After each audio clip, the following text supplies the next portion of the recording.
Okay, let's see what it is. All right, we finna go live. Yeah, I need that, Sean. Yeah, we live now. While you trying to make me expose this source? Yeah. I need it. It says the live stream is offline. Expose this source. Oh, there we go. That was cute, Kofi. That was cute. It says the live stream is offline. You gotta mute your YouTube, bro. Oh, there we go. Hold on, let me close. That was cute. All right.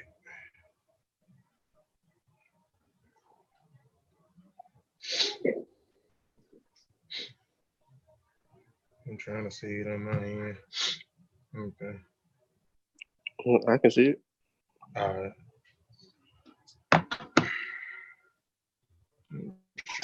Man, where's the tip at? The tip in the repairing zone, whipping up some tomatoes. I'm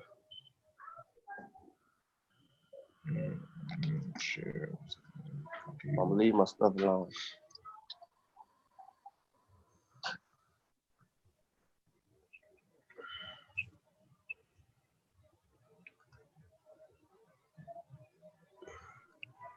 You finna get started, Kofi?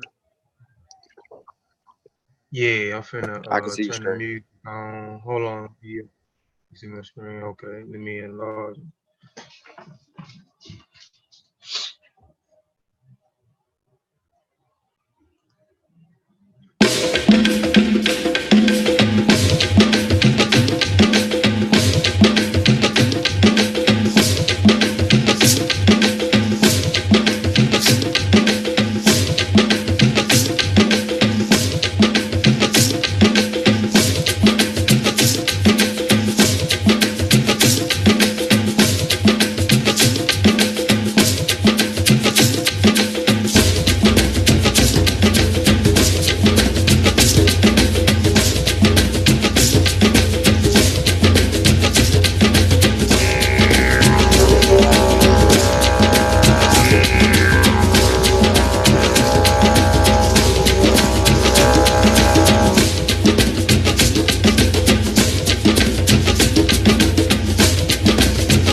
First, I want to say, can y'all hear me, Sean? It's kind of pouring down bad out there, man. Can y'all hear me? Am I still clear? You good, bro? I want to say, ETM Hotel, Dua Aku, Dua Netcher, Fatmu Alafie, Fatmu Iwa Pele, Majuba Iba E Gungun, Majuba Iba E Gungun, Majuba Iba E Lakba, Majuba Iba E Lakba. I always want to give honor and praises to the ancestors. Without the ancestors, we wouldn't be here. We are our ancestors, huh? I'm not sure. Is it time for me? Not yet, son. I also want to give honor and praises, or extend honor and praises, to the true and living elders out there. My name is Kofi Piesie. Welcome back to the Master Warrior Clan YouTube channel. Before we get into the presentation, I got Brother Vasa Nicolo Gullah and Brother Eni Haret Sean Calfunny on the panel. Y'all got anything before I jump into it?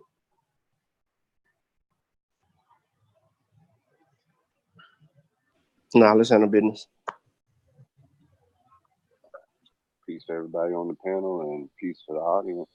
Like the show and share it, and get ready for an interesting and insightful conversation. All right. Okay, so today's presentation is called Confusion. Hold on, Cover. Hold on. I lied. I do got something I want to say. Go ahead. African spirituality should be thrown in the trash. It is garbage. It don't do crap. African spirituality is pseudo as hell. And none of that shit makes sense. I'm actually paraphrasing, but I am quoting someone in particular. And I'm going to just leave it at that. Oh, messy as usual. For today's presentation is called Confusion, Misunderstanding, Ignorance about African Traditional Religion, under attack by Western society and our own unstudied. So that's a whole lot going on in that one title. And it's just a lot of confusion. It's a lot of misunderstanding. It's a lot of ignorance that's being spewed. And it's being under attack, which we know it has been under attack by Western society for many centuries, and it is under attack by our own unstudied, by those who are unstudied, those who are unqualified, those all we need is science. Forget what you're talking about. Okay. I wrote this stuff down. Yeah, you told. All right, now, before I get started, I always have to put a disclaimer out here. I am not a teacher, but merely a student sharing information. And that information provided is for the educational purpose only. And if you are in doubt, do the research and have it verified by someone qualified. I reserve the right to change the focus of this presentation, to shut down, sell, or exchange the terms of use at my own discretion. All trademarks, design rights, copyrights, registered names, mottos, logos, avatars, or signals, or marks used or cited by this website are the property of their respective owners. I reserve the right to add information as it comes available, or adapt changes, improve information as it comes available in the future. Inputs wanted, changes, deletions are encouraged. Now, anybody that's piece to the chat too, piece to the chat. Anybody on the chat, I'll get Sean to put the link in here. Y'all want to jump on the panel, y'all more than welcome to jump on the panel. We're going to get into the presentation. If y'all want to add to the bill or add some things, you know, y'all more than welcome to jump on the panel. You know what I'm saying? But if you come on here for some chaos and confusion, don't even mind clicking the link and coming on.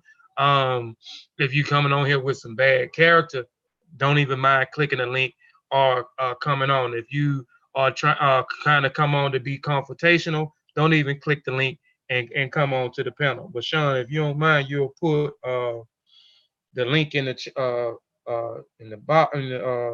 box form. You know. Yeah, I do that as the conversation build. Okay, no doubt. All right, this is my saying. As I learn, we all learn.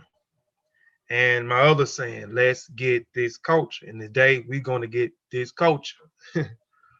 All right.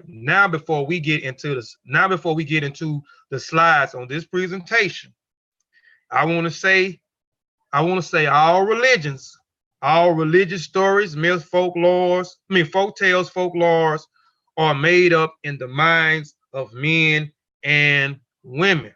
I'll say that again. Now, before we get into the slides onto this presentation, I want to say all religious stories, myths, folk tales, folklores are made up in the minds of men and women.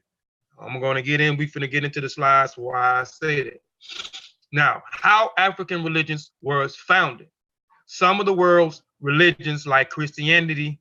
Oh, hold on before I go, because I'm out. Man. Let me see. God dang it. And I didn't save it. Hold on, y'all. Let me go back. I'm going. I Hey, know I didn't save it, why you man. doing that real quick? I didn't save it. It was another. Kofi. Go ahead. I was saying, why you doing that? If you want to fix it, if you give me a chance, I can share my screen real quick and deal with something while you trying to do that, or if you want to. No, I mean you can go ahead and do what you got to do real quick. Yeah, go ahead. Okay. So I'm gonna share my screen. Okay, go ahead. Screen. Oh man. So start the broadcast. Yes, share my screen. Okay, let me know if you can see my screen. I can see your screen. It says your screen is sharing screen. And I'm not going to even, yeah, we can see it. I'm not going to even retype that on that PowerPoint. But go ahead. Okay. All right, I just want to be real quick. Let me know if YouTube can see it, possible. Yeah, I'm looking at it right now. So I want to set the table real quick. This article is by a Kenyan, a doctor. Let me scroll up real quick. It's the title of the article right there. I'm gonna put it in the chat. But African ATR is a substructure for sustainable development in Africa at Kenyan perspective, right? Okay, so let me go back to where I wanted to be brief. 2.0, Africa's religious landscape. Says in African thinking, there's no division between religion and life, body and soul, natural and supernatural, as one sees in Western thought. What this means is that humankind is best seen as a life force interacting harmoniously with life forces in the universe, namely God, the deities, the founding ancestors of different clans, the ancestors and other living dead of family and tribe, according to Mbidi. It is religion more than anything else, which colors their understanding of the universe and their empirical participation in that universe, making life a profoundly religious phenomenon. To be is to be religious in a religious universe. That is the philosophical understanding behind African myths, customs, traditions, beliefs, morals, actions, and social relationships. Africans eat religiously, dance religiously, trade religiously, and organize their societies religiously. But this is done in a holistic manner without any dichotomy of a material and the spiritual. Since Africans are incurable religious, the major question is whether religion in Africa, in particular ATR, helps or hinders sustainable development. If African religious values promote the human good by its emphasis on the good of the community, does the modern religious value arises from the three aforesaid religions in Africa promote or retard sustainable integral development? A brief examination of Africa's conditions will shed some light on the whole religion possible plays in this area. There are two ways of interpreting the development in Africa. First, from the purview of undevelopment, which emphasizes Africa's material poverty in comparison to the other highly developed economies. Second, from the viewpoint of Africa being a part of the developing world. In the sense of former, Africa undevelopment reveals that the continent is almost synonymous with poverty, malnutrition, disease, political instability, violence, dependence, corruption, and injustice. In the book, The Triple Heritage by Mazaru asserts, things are not working in Africa, from Dakar to Dar es Salaam, from Marrakesh to Maputo. Institutions are decaying, structures are rusting away. It is as if the ancestors had pronounced the curse of cultural sabotage. The report of African commissions in 2005 corroborates this and asserts, today, Africa is the poorest region in the world. Half of the population lives on less than $1 a day. Life expectancy is actually falling. People live on average to the age of just 46. In India and Bangladesh, by contrast, the figure is now a staggering 17 years higher. To the point of the challenges of Africa's underdevelopment are systemic. Things are going wrong on all corners. There are problems arising from poor governance and economic mismanagement, corruption, and embezzlement of public funds. There are social upheavals arising from distorted border demarcations and the combination of incompatible people. The consequences has been nepotism and ethnocentrism reflected in the 94 Rwandan genocide. Another problem is the decay of infrastructure and of a total lack of thereof, making it difficult for Africa to compete profitably in the global market. This has something to do with everything else that's going on, but this is just showing you the actual attack from every aspect. And I get to my point later when Kofi get done. This leads to a greater dependency on food importation of a level that's high as 80%. These problems are worsened by unequal relationships in terms of trade, debt, aid with the rich countries of the North. Now, remember, in everything the African does, is either what some people deem it religious or spiritual. Spirituality, I don't like that word. So what I want to say in traditionalism, it's in every aspect of life. There's no way around it.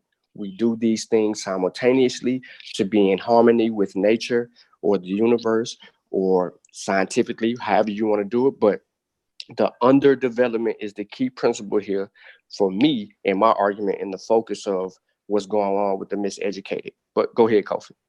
Yeah, I'm glad you brought that up because we're gonna touch back into that because again, the presentation is confusion, misunderstanding, ignorance about African traditions, and one part of the segment of the presentation we're gonna get into, and all the other part of the presentation is under attack by Western civilization and our own unstudied. So you just made some key points of some of the things that I'm gonna be talking about when we get in the section where we start talking about some of these Europeans and how some of us is unstudied, how we look at things through a European perspective. We're gonna get into all that though. Let me go back and share my screen. I was gonna fix what I had to fix, but I didn't fix it. Brother Sean's gonna put that article in the he say in the chat because I want to get it too. I seen a source on there too that I used in this presentation that was in that article that he was reading also. Let me know if my screen's still sharing. God damn it, I'm finna. That must, can y'all see my screen? Yeah, Kofi, you good. We back. Right. Yeah, and we back at the disclaimer. Yeah. But again, confusion, misunderstanding, ignorance about African traditional religion, under attack by Western society and our own unstudied. Now we went through that, and I'll just say this again. And before I even get in this, one of the slides was that I was going to fix. Well, this presentation is for, particularly for learning lessons.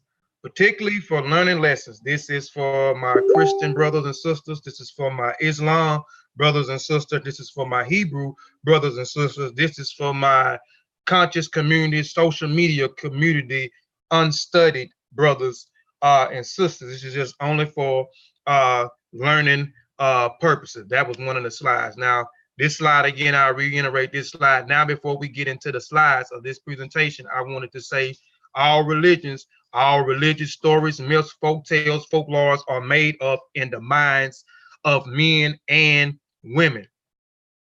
Now, how African religions were found. Some of the world religions like Christianity and Islam have founders who started them. This is not the case for African religion. It evolves slowly through many centuries. Listen, y'all, as people respond to situations of their life and reflections upon their experiences. Some of the things Sean just talked about. Many factors must have played a part in the development.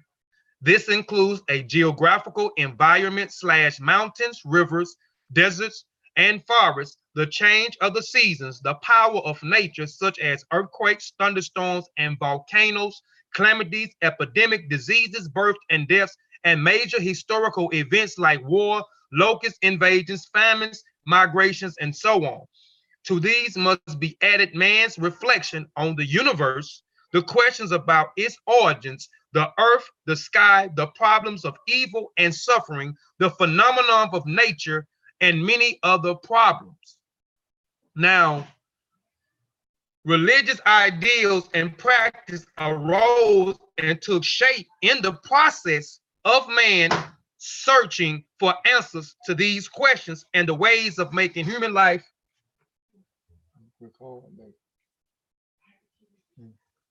and questions and making human life safer and better. They practices were later abandoned when these were founded in antiquity. But as time went on, these ideals and human experiences and reflections, no doubt, many of these ideals and practices were later abandoned when they were found to be inadequate. But as time went on, the ideals increased in numbers and spread it as people increased dispersed.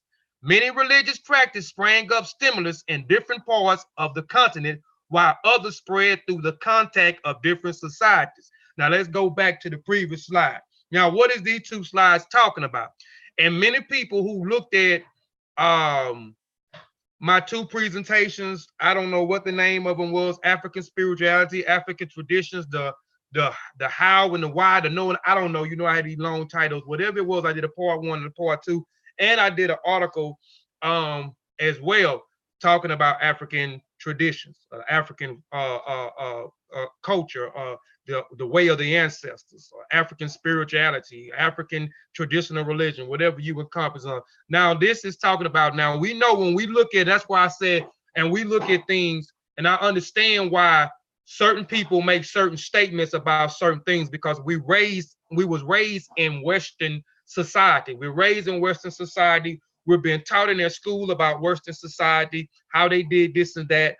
We've been raised and we've been groomed in their religions. So we go to church, we go to the mosques, we go, you know, we do all these types of things. So so I understand when we look at certain things, we look at it through the lens of the of Western society. So we make these types of statements, we make these types of assumptions about certain things that we have no clue about. Now, some of the, like it says here, some of the world's religions, like Christianity and Islam, we know they have founders who started them. You know, when you talk about Christianity and Islam, they have the same players on the same team. They just called by, you got one is the Holy Bible, you got one is the Quran, but they got the same players, you know what I'm saying, on two different teams. But the founders, you know, they talk about Isaac, Ishmael, Moses, Jesus, and etc. These founded and etc. The same things when you get to the Quran. We have no founding fathers who started what y'all call African traditional religion, or what y'all call, what the diaspora African call African spirituality. You know, and it involves through, and it has evolved through centuries. Now, how we came up and developed our traditions and our culture, what y'all are calling African spirituality today, it was off the questions of our ancestors. Our ancestors pondered on certain things. They looked at things in nature and it puzzled them. You know, so they started to ask certain types of questions. Hold on. Dang. Somebody in here, Sean? Yeah, we good. I'll just put that link to that article Okay. in the chat. Yeah. So tap on here though. He knew. Okay. Yeah, so they started to ask questions. So they started to ask questions, you know, and people have heard me say this before. Death. They wanted to know where people went after they died. They wanted to even understand death. They started asking questions about how is a woman perceiving and bringing life or bringing a whole human being out of her into an existence. They started asking questions about how is the world shaking? How is water falling from the sky? How is these mountains or these hills or whatever they describe these things as eruption and fire and ash is coming out of the coming out of the top of it. What is this that is keeping us cool when the wind is started to touch their skin? So they started to ask all these types of questions. Go ahead. Before you go deeper, make a Sutek panelist. Okay. Attendee for the Sutek allow. As he's doing that, do y'all mind if I read something to build off where you was at, Kofi? Go ahead. This is from Mbiti's work in his introduction, and he's saying we would be better served to not use. He doesn't necessarily say this part, but basically what he's doing, it would serve us much better to look at these as philosophies and as a way of life, and by them practicing it, we look at it as a religion. But what they're doing is each individual, he even makes a disclaimer, it's too many of them for us to even know. But each one of these groups, as we're trying to do comparisons, is going to be hard. There's no concrete set to that you can even make it. And what you begin to notice is that these are a way of life, not necessarily a religion, because they don't discern between the two. They don't practice, oh, this is philosophy, this is religion. Right. In most cases. Mm-hmm. This is all in one. It's all encompassing, and it becomes your way of life. And now in modern conversations, we'll deem that a religion, but they don't necessarily look at it that way. And to Right. build off what Kofi was saying, even with the human day-to-day aspects, it says to be a human is to belong to the whole community. And to do so involves participating in beliefs, ceremonies, rituals, and festivals of that community. A person cannot detach himself from the religion of his group, for to do so is to be severed from his roots, his foundation, his context of security, his kinships, and the entire group of those who make him aware of his own existence. To be without one of these corporate elements of life is to be without the whole picture. Therefore, to be without religion amounts to self-excommunication from the entire life of society, and African people do not know how to exist without religion. So what they're saying is, this is their way of viewing reality. And if I take myself out of this, I don't even exist. So it's not necessarily religion. They're serving their way of life to find even themselves in it. So, and I think that's where the conversation gets blurred as well. Yep. But I don't want to get too long with it. Yeah. I'm gonna go back to mute. Yeah, and that's out of who book? This is John Mbiti's African Religions and Philosophy. Yes, I pulled some information out of that book and another book that I'm gonna recommend too, that he did a second edition. I'll share it in a minute. These are they what like Brother Vasa said, and what I was talking about, again, these were things that man and woman begins to do, and in order to answer these questions of things that was going in nature, or things that was going on in nature, things that was going on in their society around them, that they had no answer about. I mean, that they didn't understand, and they was asking questions and was pondering, how is this and how is that. They began to develop uh these myths. They begin to develop these folklores. They begin to develop these folk tales. So it has nothing so far to deal with founding fathers like Christianity, Judaism, and Islam, where they have founding fathers. These were things that transpired over years, and them wanting answers to certain things that they seen in natures, again, i.e. rain, i.e. earthquakes, volcanoes, women having birth, where do individuals go when they die, why people are suffering, where sickness come from, and so forth. Now, beliefs, these are the essential parts of any religion. They show that the way people think about the universe and the attitudes toward life itself. Same thing that Brother Vasa, same thing that Brother Eni Sean Calfunny was just talking about. African religions believe all concerns with topics such as God, spirits, humans, life, magic, and hereafter, and so on. Practices, ceremonies, and festivals. This group activities is also essential to any religion. Religious practice show how people express their beliefs, and practices shows how people express their beliefs in a practical term.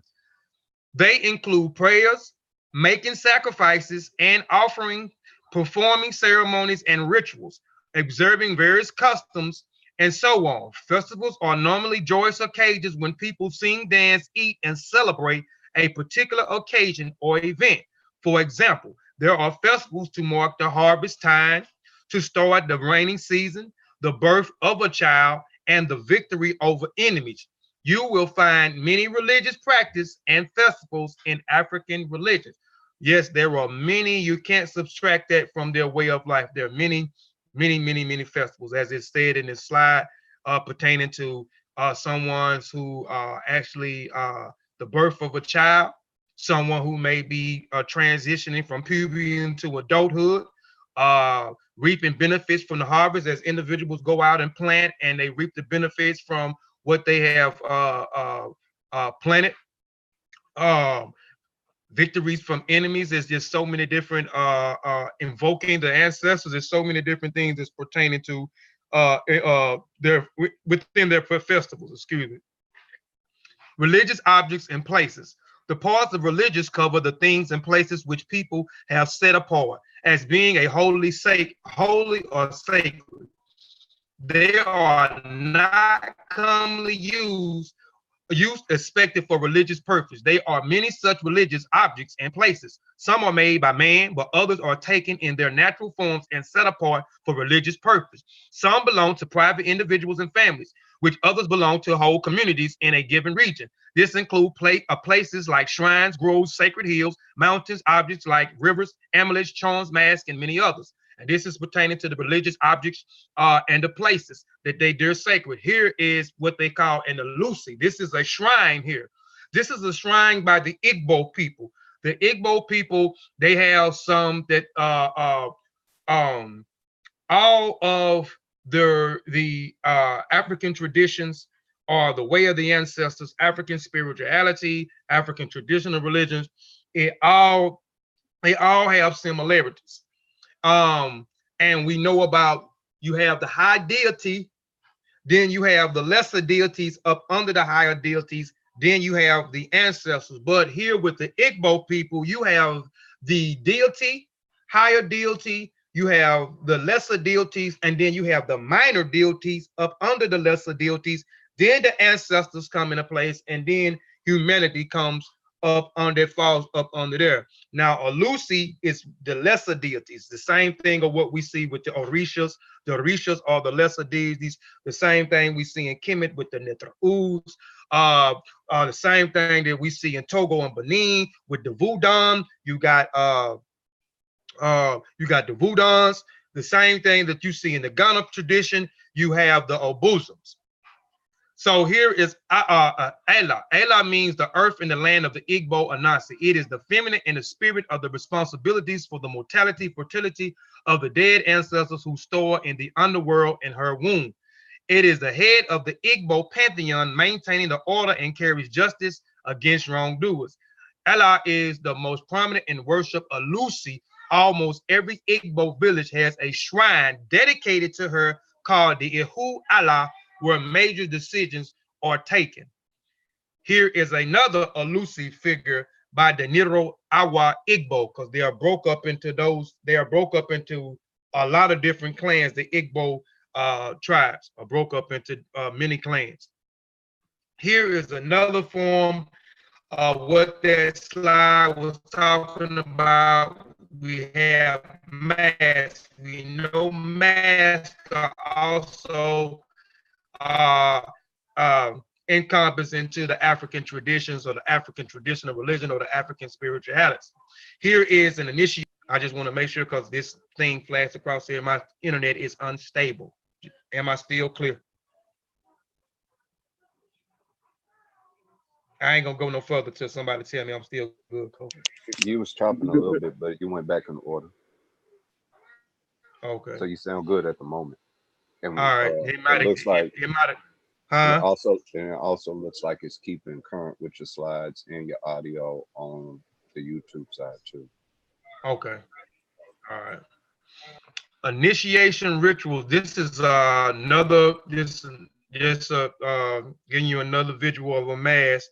This is a young brother with a mask on, and he's transitioning to an adult, from puberty to an adult. So this is his initiatory rite.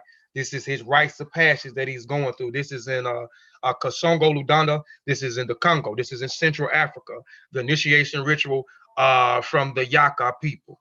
So here is another form. Here is a visual of this young brother with the mask on. All right, amulets. That other slide, also mentions amulets. Amulets are in the eternal parts of African life, from birth to death. For example, ceremonies is held as an amulet is put around the newborn waist or his neck. And you can see here with this picture in the background, you can see this young warrior brother, this young warrior here. His mother has a amulet around his neck. And again, in certain cultures, you have them around the neck. They can be around the neck or they can be around the waist. Where I stopped. Okay. Served as an amulet is put around the newborn's waist or neck on the 7th day after birth in order to protect the baby from evil spirits. And we know amulets has a lot to do with protection. A lot of cultures that you see that the amulet is deal with protecting the youth or protecting the deceased or protecting someone in the community. It is believed that there are spirits which, due to their bad behavior during life, cannot find the internal rest. So they wander around since they are never invoked by the living family members. They feel marginalized and therefore try to send bad influences to the newborns and their families and the relationships. So this is a reason why you see some African cultures have these put these amulets around their newborn children. All right, hills. This is another sacred place. We're talking about the shrines. We're talking about worship places. We're talking about amulets and so forth. Here is the Yambi Hill. This is the Yambi Hill. Runs from the eastern slopes to Mount Kenya, northwestern, about 20 miles. The tops of the certain hills are traditional sites of the sacred place and worship. This is a place of worship where some go, some of the Kenyans go and worship it. African traditional religion heritage trace its origins to the human quest of meaning of self-understanding. The same questions which every people have asked about themselves and the world in which they live since the dawn of human consciousness. How was the world created? Again, they are asking questions. How did humans and non-humans form life and come to be? What is the meaning of life and death? We're all posed by our African forebears, and the answers given to these questions came out of their own unique experiences and the reflections. The answer, pregnancy, and the philosophical or theological meanings took forms of myth and stories, and it is clear that these myths and stories would not have come about if people had not asked questions about their existence. Same thing that I just was talking about. They came up with these traditions and culture about their own experiences and the questions that they wanted answers. So they began to answer these things through myths, folklore, and folk tales. Religion is a fundamental, perhaps the most important influence in the life of most Africans, yet it is essential principle principles, or two are often unknown foreigners who thus make themselves constantly liable to misunderstanding the African worldview and belief. Religion enters into every aspect of life in Africans, and it cannot be studied in isolation. Its study has to go hand in hand with the study of the people who practice the religion. When we speak of African traditional religion, we mean that the indigenous religious belief and practices of the African. It is the religion which results from the sustaining faith held by forebears and the present Africans, and which being practiced today in various forms and various shades of intensity by very large numbers of Africans. We need to explain the word traditional. This word means indigenous, that which is aboriginal or foundational, hand down from generation to generation, upheld practices by Africans today. This is the heritage from the past, but treated not as a thing of the past, but as that which connects the past with the present and the present with eternity. They are not fossil religions and things to pass or dead religion. It is religions that is practiced by the living men and women. We speak of religion in a singular. This is deliberate. We are not, and I say that because when we speak of it, a lot of people know I don't like the word African spirituality. And if you go back and look at my presentations on this channel, part 1 of African spirituality, something, the know, the how, and the why, or whatever it was, part 1 and part 2, I talk about how back in the days we always with the word religious. I know a lot of people have problem with the word religion. They have a problem with the word God and so forth. And I know back in the days, our ancestors, our forebears, they had forefathers and foremost, they had a problem with the word religion, especially, they was, I guess, trying to fight the 3 Western religions, or trying to fight Christianity, Islam, and Judaism. So we particularly came up with spirituality, African spirituality. African spirituality was to combat the word religion. No, I'm not religious. I'm spiritual. I practice African spirituality. So the diaspora African came up with the term African spirituality. And as I say, when we use the word African spirituality, we're encompassing all of those ethnic groups in Africa. And we're going to get into some of those groups and some of those names. There are over 3,000 tribes in Africa. There are over 2,000 languages in Africa. So we have thousands of ethnic groups. And when we use the word African spirituality, we use it as a singular. So we're encompassing all of their traditions and cultures. Even though they are similar, there varies, because the experience in West Africa is going to be different than the experience in Central Africa. The experience in Central Africa is going to be different than the experience in North Africa. The North African experience is going to be different than South Africa. So they're very some. So anyway, but let's get back. We are not unconscious of the fact that Africa is a large continent with multitudes of nations who had complex cultures, innumerable languages, and myriads of dialects. But in spite of all these differences, there are many basic similarities in the religious system. Everywhere there is a concept of God called by different names, and we'll get into some of those groups and what the names are called. There is also the concept of divinity and or spirits, as well as a belief in ancestral cult. And again, as I talked about earlier, you have the higher deities in African tradition. You have that higher deity, and I'll give you one. You have in the Yoruba culture in Nigeria, you will have Odemare or Olefron as the supreme deity, and then you have the lesser deity will be the Orishas, and up under the Orishas you will have the ancestors, humanities, and so forth. There is also a concept of divinity spirits, as well as belief as ancestral cult. Every locality may and does have its own locality deity. It is its own festival, its own name, or names for the supreme being, but in essence, the patterns is the same. All right, here are some of the supreme deities that are go by that are called. You got the Akan people. Their supreme deity is Iyami. This is in Ghana. Luba, Kulalumba, which is in Congo. You have Baganda, which is in the Bakanda, the supreme deity Katanda. This is in Uganda. Yoruba, you have Olemare or Oleran. This is in Nigeria.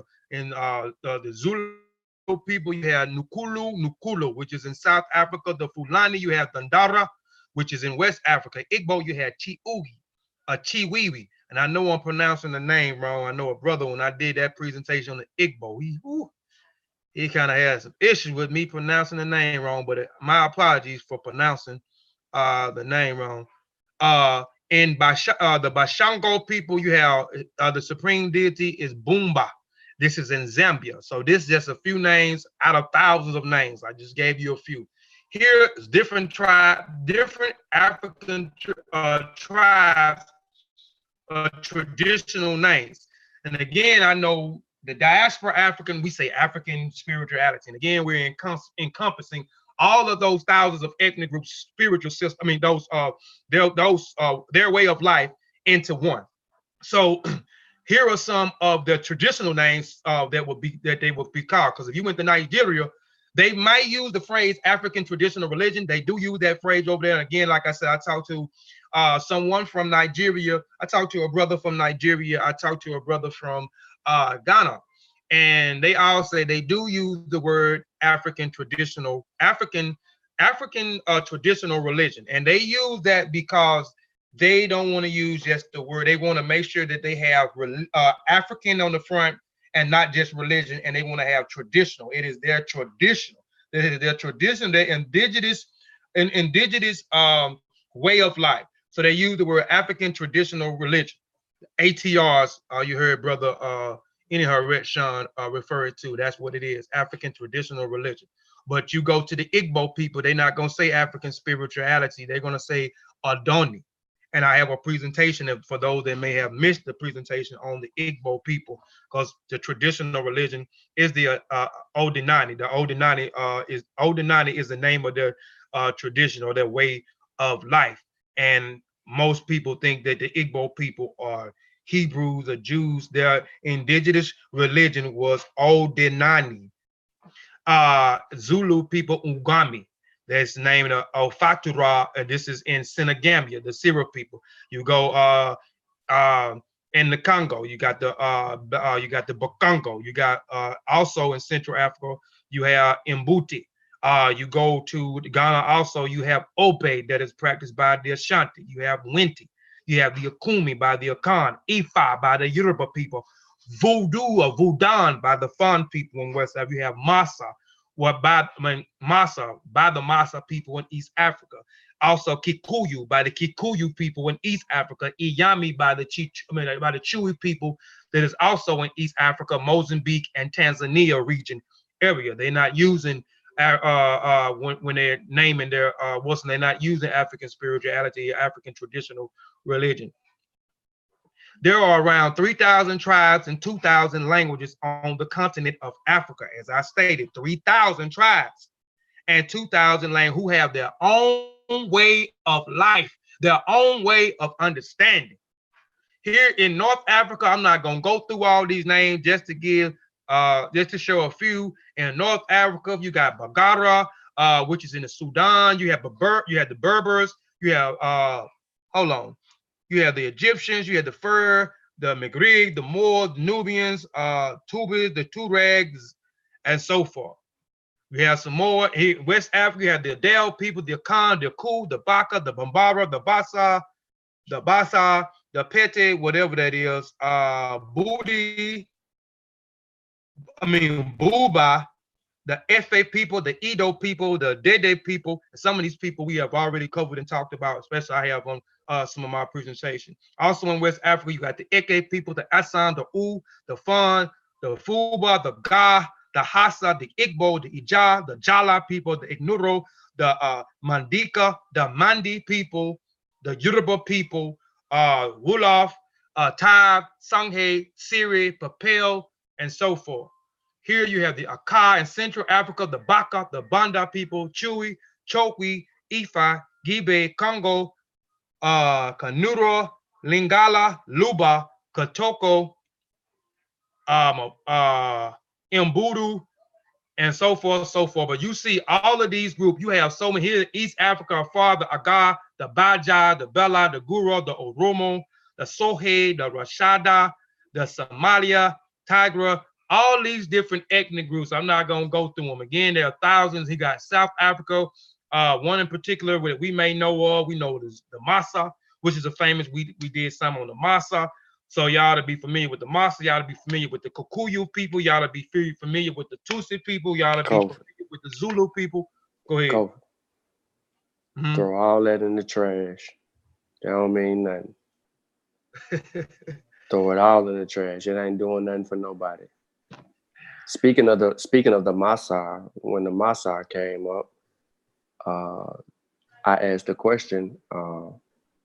You know, I was explaining the ritual rites to the Massa men when they're going through their rites of passage. They hunt lions. Right. This dude said, I ain't hunting no dang on lion. Ain't nobody hunting on lion. You crazy? Let's move on. Remember, I got all this wrote down. Yeah. We're going to go back and revisit some of that too. Before I go any further, True Historian said Winti is American. Check. Okay, the Winti people, it's an amalgamation of two African traditions. Two African traditions. So I mean, I know it is American. It went into the American, but it's a merge of Ikume, and is a merge of Voodoo. Those are two West African traditions. Those people that was kidnapped and took to the Americas took those two traditions, Akume, which is from Ghana, the Akan people, and then the Voodoo from Togo and Benin, those people in Togo and Benin, particularly the Fan people, and they amalgamated both of those traditions and came up with Winti. So it is an African tradition. It is those who was kidnapped and took into the Americas and took those two traditions and merged them and came up with Winti.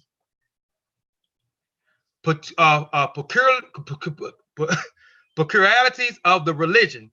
This is a religion that is based mainly on oral transmission. It is not written on paper, but in people, hearts, minds, oral history, ritual shrines, and religious functions. It has no founders or reformers like Gumate. The Buddha, Asoke, Christ, or Muhammad, as I stated earlier, has no founding fathers in this that started this. Has no holy books. It is not the religions of one hero. It has no missionaries or even the desire to appropriate the religion or a proto-style. However, it heard or loyal worships, and probably because of this, Africans who have their roots in the indigenous religions find it difficult to several connections with it. Y'all hold on one second. Son, your mom outside. So it has no hero. Like Christianity has hero. Jesus is the hero. Prophet Muhammad is the hero. In Islam, what is excuse me, what is it, the hero that they call Jesus in Hebrew? What's his name in Hebrew? We're talking about Yahweh Shah. Yeah, Yahweh Shah. Yahweh, whatever. Yeah, so we had but anyway, and it has no holy books. We don't walk around with a book, with some book, and saying our God is better than your God, and etc. However, I heard the loyal worshipmen probably this Africans have their roots in indigenous religions, find it difficult to several connections with it. The attack, the confusion, the prejudice, the misunderstanding, the lies, the confusion. Here, foreign theorists and investigators. Before we had foreign investigators to give the world an ideal of what the religious belief of the Africa, but who regarded it as a dark continent. Can y'all hear me? This, and do I need to go back, or did y'all hear me clear out there? Because this internet unstable thing popped up here. I'm gonna have to hurry up and get away from my internet servers I got. I don't want to say their name. They might disconnect my phone and everything. Right there. But can y'all hear me out there? Yeah, you good now. Okay. So did I go bad somewhere? Did I go out? Did I sound like a robot somewhere? If so, I need to go back. Yeah, you was kind of sounding like a robot a little bit, but we can understand what you were saying. All right. But yeah, you might want to go back. I don't know. I understood it. Other people may not have. I'll just go back to the attack, the confusion, the prejudice, the misunderstanding, the lies, and the confusion. I put this up here because of a lot. Hold on. Where Bryson at? Bryson, your mom outside. He knows. Hold on, here you come.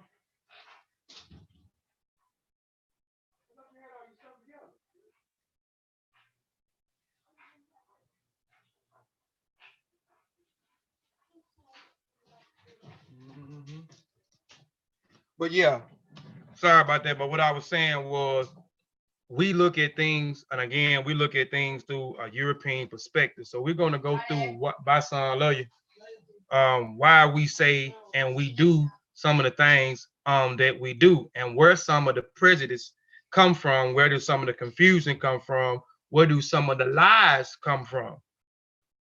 So foreign theorists and investigators, before we had foreign investigators to give the world an idea of what the religious beliefs of African looked like, there were theorists who have never been to Africa, but who regarded it as a dark continent, where people had no idea of God and where the devil in all atoms, grotesque and forbidden features, arms to the teeth and with horns completely held sway.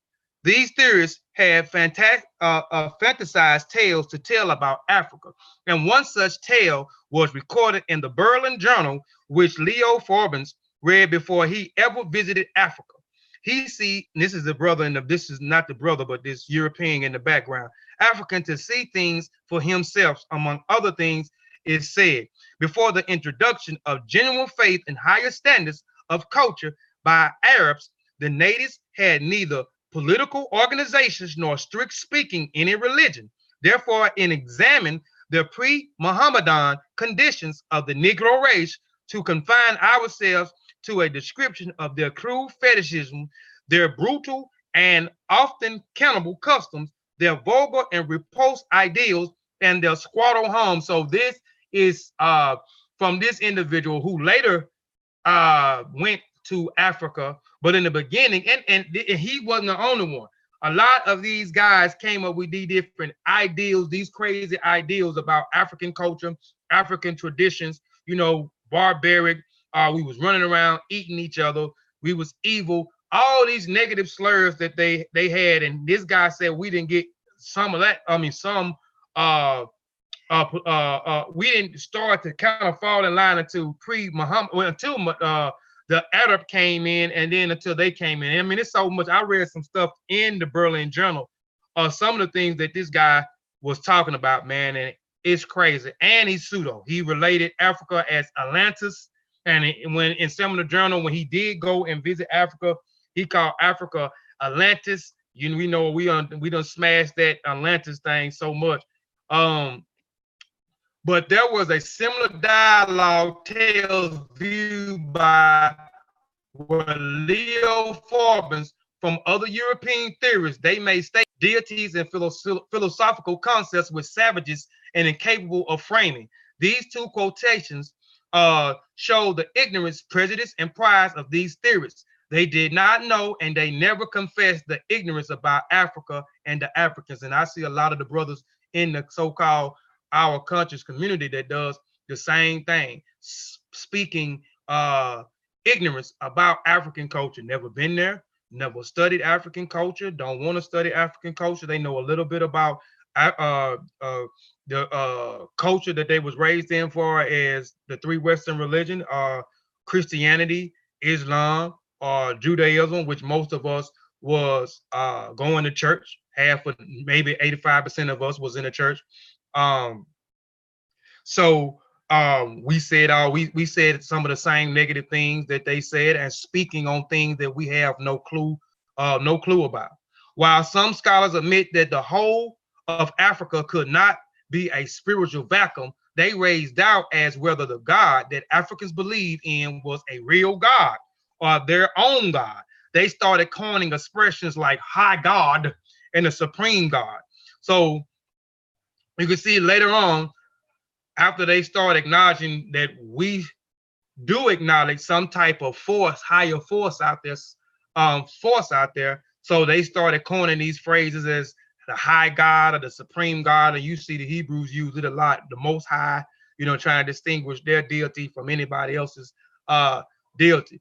A.C. Boak, for example, seems to be expressed by the Western minds when he says such a high God hardly differs from the supreme being in the 18th century. This and the absurd of the equate him with the deities of the Lord prayers.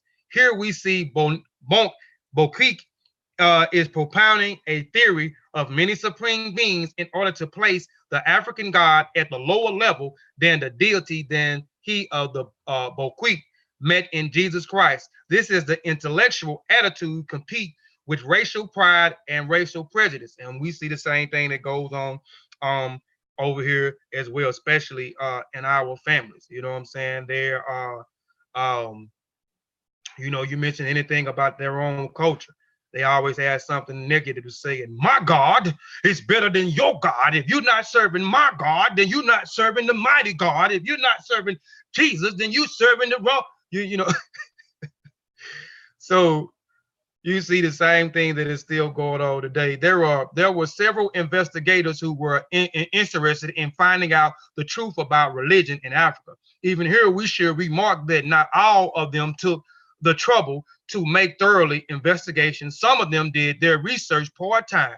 The colonial civil servants, the missionaries, the explorers, and so on. Others were anthropologists, sociologists who examined religions just by the way. And yet others were theologians and trained researchers. Several of them did their investigation as best as they could among the people whose languages most of them did not understand. Even when interpreters were used, one could not be sure that the interpretation would be accurate.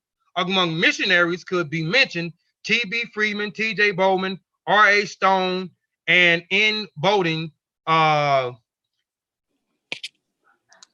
F.R. Burton, and T.J. Hudson. Somebody? Yeah, my mic open. This is one of the reasons why converting African kings and converting other people to join the missionary work was important, so that they can start, using these interpreters to communicate better with the people of the village, to be able to get them to basically start getting rid of their culture and start accepting others. Right. And the missionary work and the explorer work was deemed more impressive to the European because it helped them get to the interior. Right, and that's why you see with the missionary, that's why Christianity is dominant in anything else, because of their missionary work. They travel in and set up schools and institutions and converted them and and convinced them that their way of life and their culture was not the right way to go, and their way of life was the right way to go. I mean, and we still look at and regurgitate some of the things that the missionaries and some of these explorers right. And even when you look at some of those went in, that they still didn't, it was so many different languages, they still didn't understand some of the things of the African way of life. Even with some of their interpretation wasn't accurate, it wasn't correct. But we always say, let's go and Google, and we'll go and Google something real quick and think we're gonna get an understanding from Googling something real quick. We think 30 minutes of Google, of 10 minutes or 5 minutes of Google is going to give us a whole understanding of what African traditional religion is, or what African spirituality is, or Nah, what the man. way of the, Nah, man. Let's just telling correct you it. now, that's huh? No, let's say it correctly. We think by pulling out and looking up the etymology of a particular word, or a Webster or Oxford dictionary of a particular word, is going to define to the African what these traditional systems are, based on Eurocentric acceptance, when they ruled out African languages in their dictionary and etymological dictionary entries. Okay, Right, moving on. right. Fact. All right, the noticeable faults among the missionaries was that they were particularly subjective, and they could not see anything good in African traditional religion. The MIC keep popping up. It's gone now, but am I clear? This Yeah, you Yeah, internet go ahead. unstable thing. Okay. Particular subjective, and they could not see anything good in African traditional religion. You know, and they could not see anything good, and this is why they set up that's why they set up their institutions, schools, and they would reteach our ancestors their tongue. You know, teach them their way of life, their point of view, and etc. The impressions they had of it was that it was not worth knowing, and all that is expected that the religion would soon perish. But they were proven wrong, and even in our own people say the same thing. Man, it ain't even worth studying. You know, we'll speak about it in a negative way, negative connotations, but you know what I'm saying, you didn't even look at it, you know, because you feel like it ain't even worth looking at. If it ain't worth looking at it to you, don't even speak about it when you don't know nothing about it. The anthropologists were much less inhabited by the dogma of Christianity than the missionaries. By and large, they had much better perceptions of African traditional religion, and they saw the relevance of the systems of belief for African traditional societies. The most prominent were R.S. Rattray, Tybalt, A.B. Bellis, and S.S. Farum. The most successful of all, perhaps, was R.S. Rattray, whose extensive study of the Ashanti in present Ghana was based on informed knowledge of the language and the willingness to learn from the people by actually participating in some of the festivals. Misleading terms. While we commend the efforts of foreign investigators from committing to writing their investigators about African traditional religion, we need to point out that a great number of them use misleading terms in describing the people's belief. Among such terms can be mentioned as primitive. Anything time you hear we're talking about African culture, African way of life, we look at, and even I'll be honest, even with me, sometimes I do, because of I went through 12 years of Western society school system, their educational system. I went through majority of my life in the church, and anything that was not of Christianity, it was primitive, it was savage, it was barbaric, it was paganism, and so forth. So majority of my life, these are the things that has been taught to me, has been said repetitively over, even through college, some of the same things. So you have primitive, and you have savage, you have fetish, you have juju, you have heathenism, you have paganism, you have animism, you have adultery, and you have polytheism. And I know y'all hear a lot of people use these terms, or these misleading terms, a lot.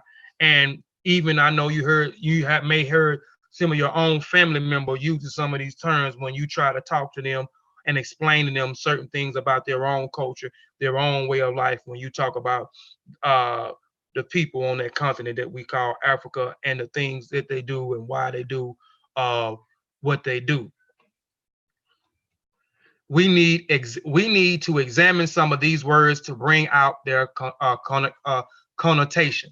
All right, primitive. The New Western Encyclopedia definition defines primitive as pertaining to the beginning or origin, original, first, old-fashioned, characterized by the simplicity of old times. It should be obvious from the dictionary meaning that this word cannot be appropriate in the describing the religion of Africa or those who practice that religion. In what sense we describe the people as old-fashioned, excuse me, where I'm at, I lost one I'm at. Old-fashioned, or describe their religion as simple. The ideal behind the use of such an expression is engendered by racial pride. The Western scholars make the investigation wanted to distinguish between his society, which is regarded as civilized, and other societies which is not civilized but old-fashioned, just because such a society does not have or adopt the same norm as that. And the investigator, anthropologists, and sociologists like to justify their use of the word on the ground that the culture of a judges to be that which is original in the history of human race. Wherever, excuse me, whatever happens, the use of the word primitive by the Western scholars is derogatory and therefore obnoxious. 2, savage. The dictionary meaning is pertaining to the forest and wilderness. Wild, uncultured, untamed, violent, brutal, uncivilized, untaught, rude, barbaric, inhuman.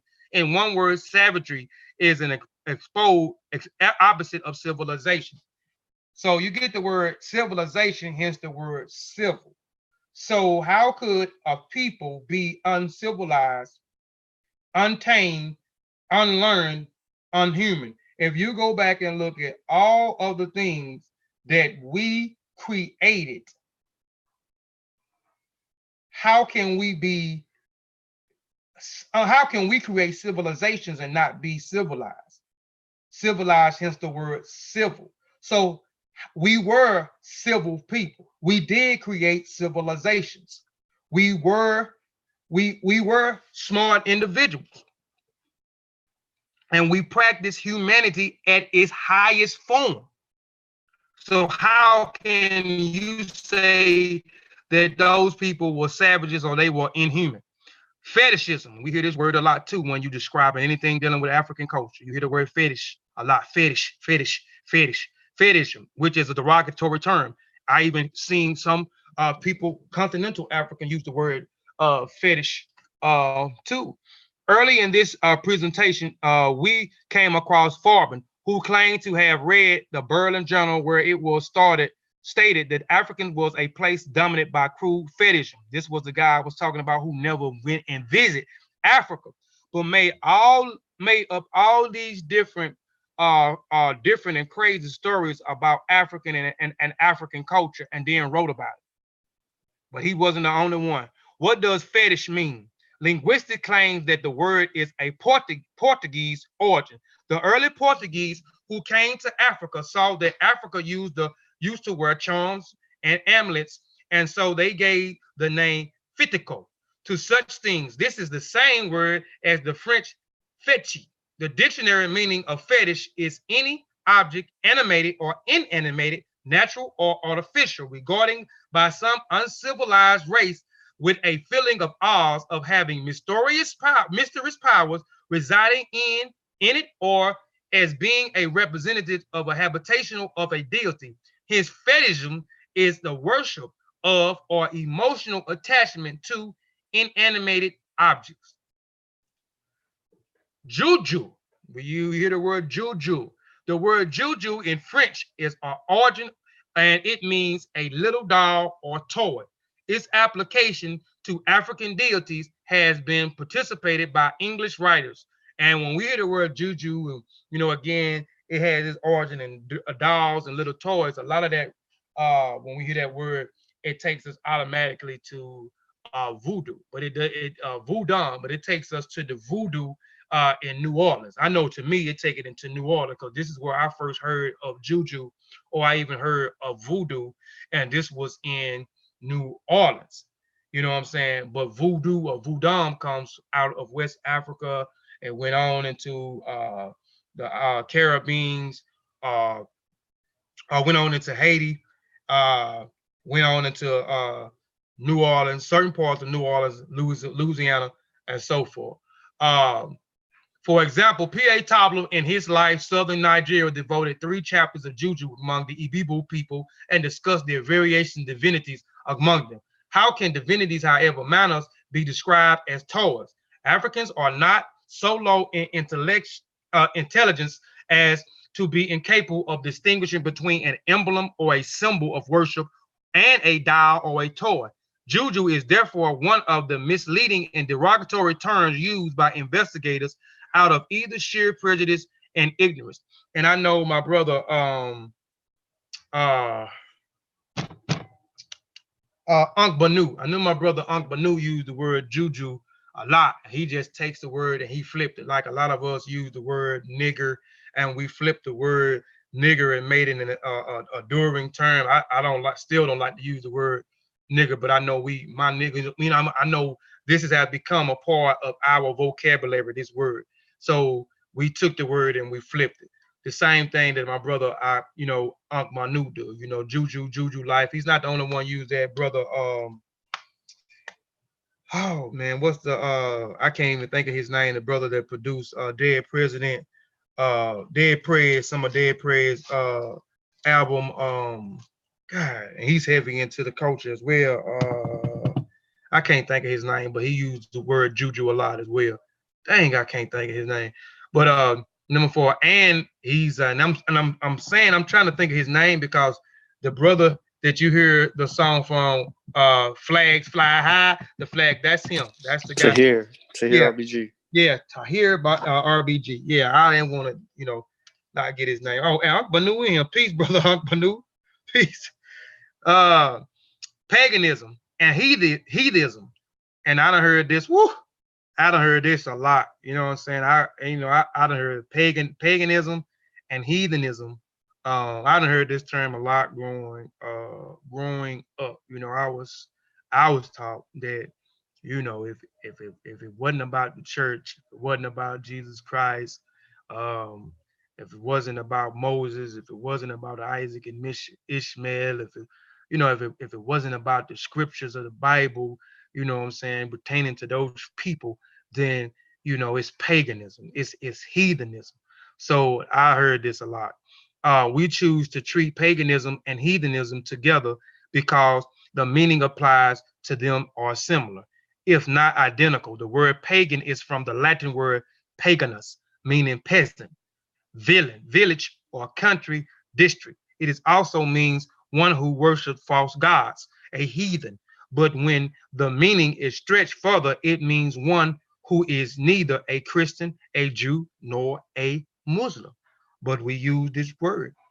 A heathen, according to the New Webster Encyclopedia Dictionary, is a pagan, one who worships idols or does not acknowledge the true God, a rude, barbaric, and irreligious person.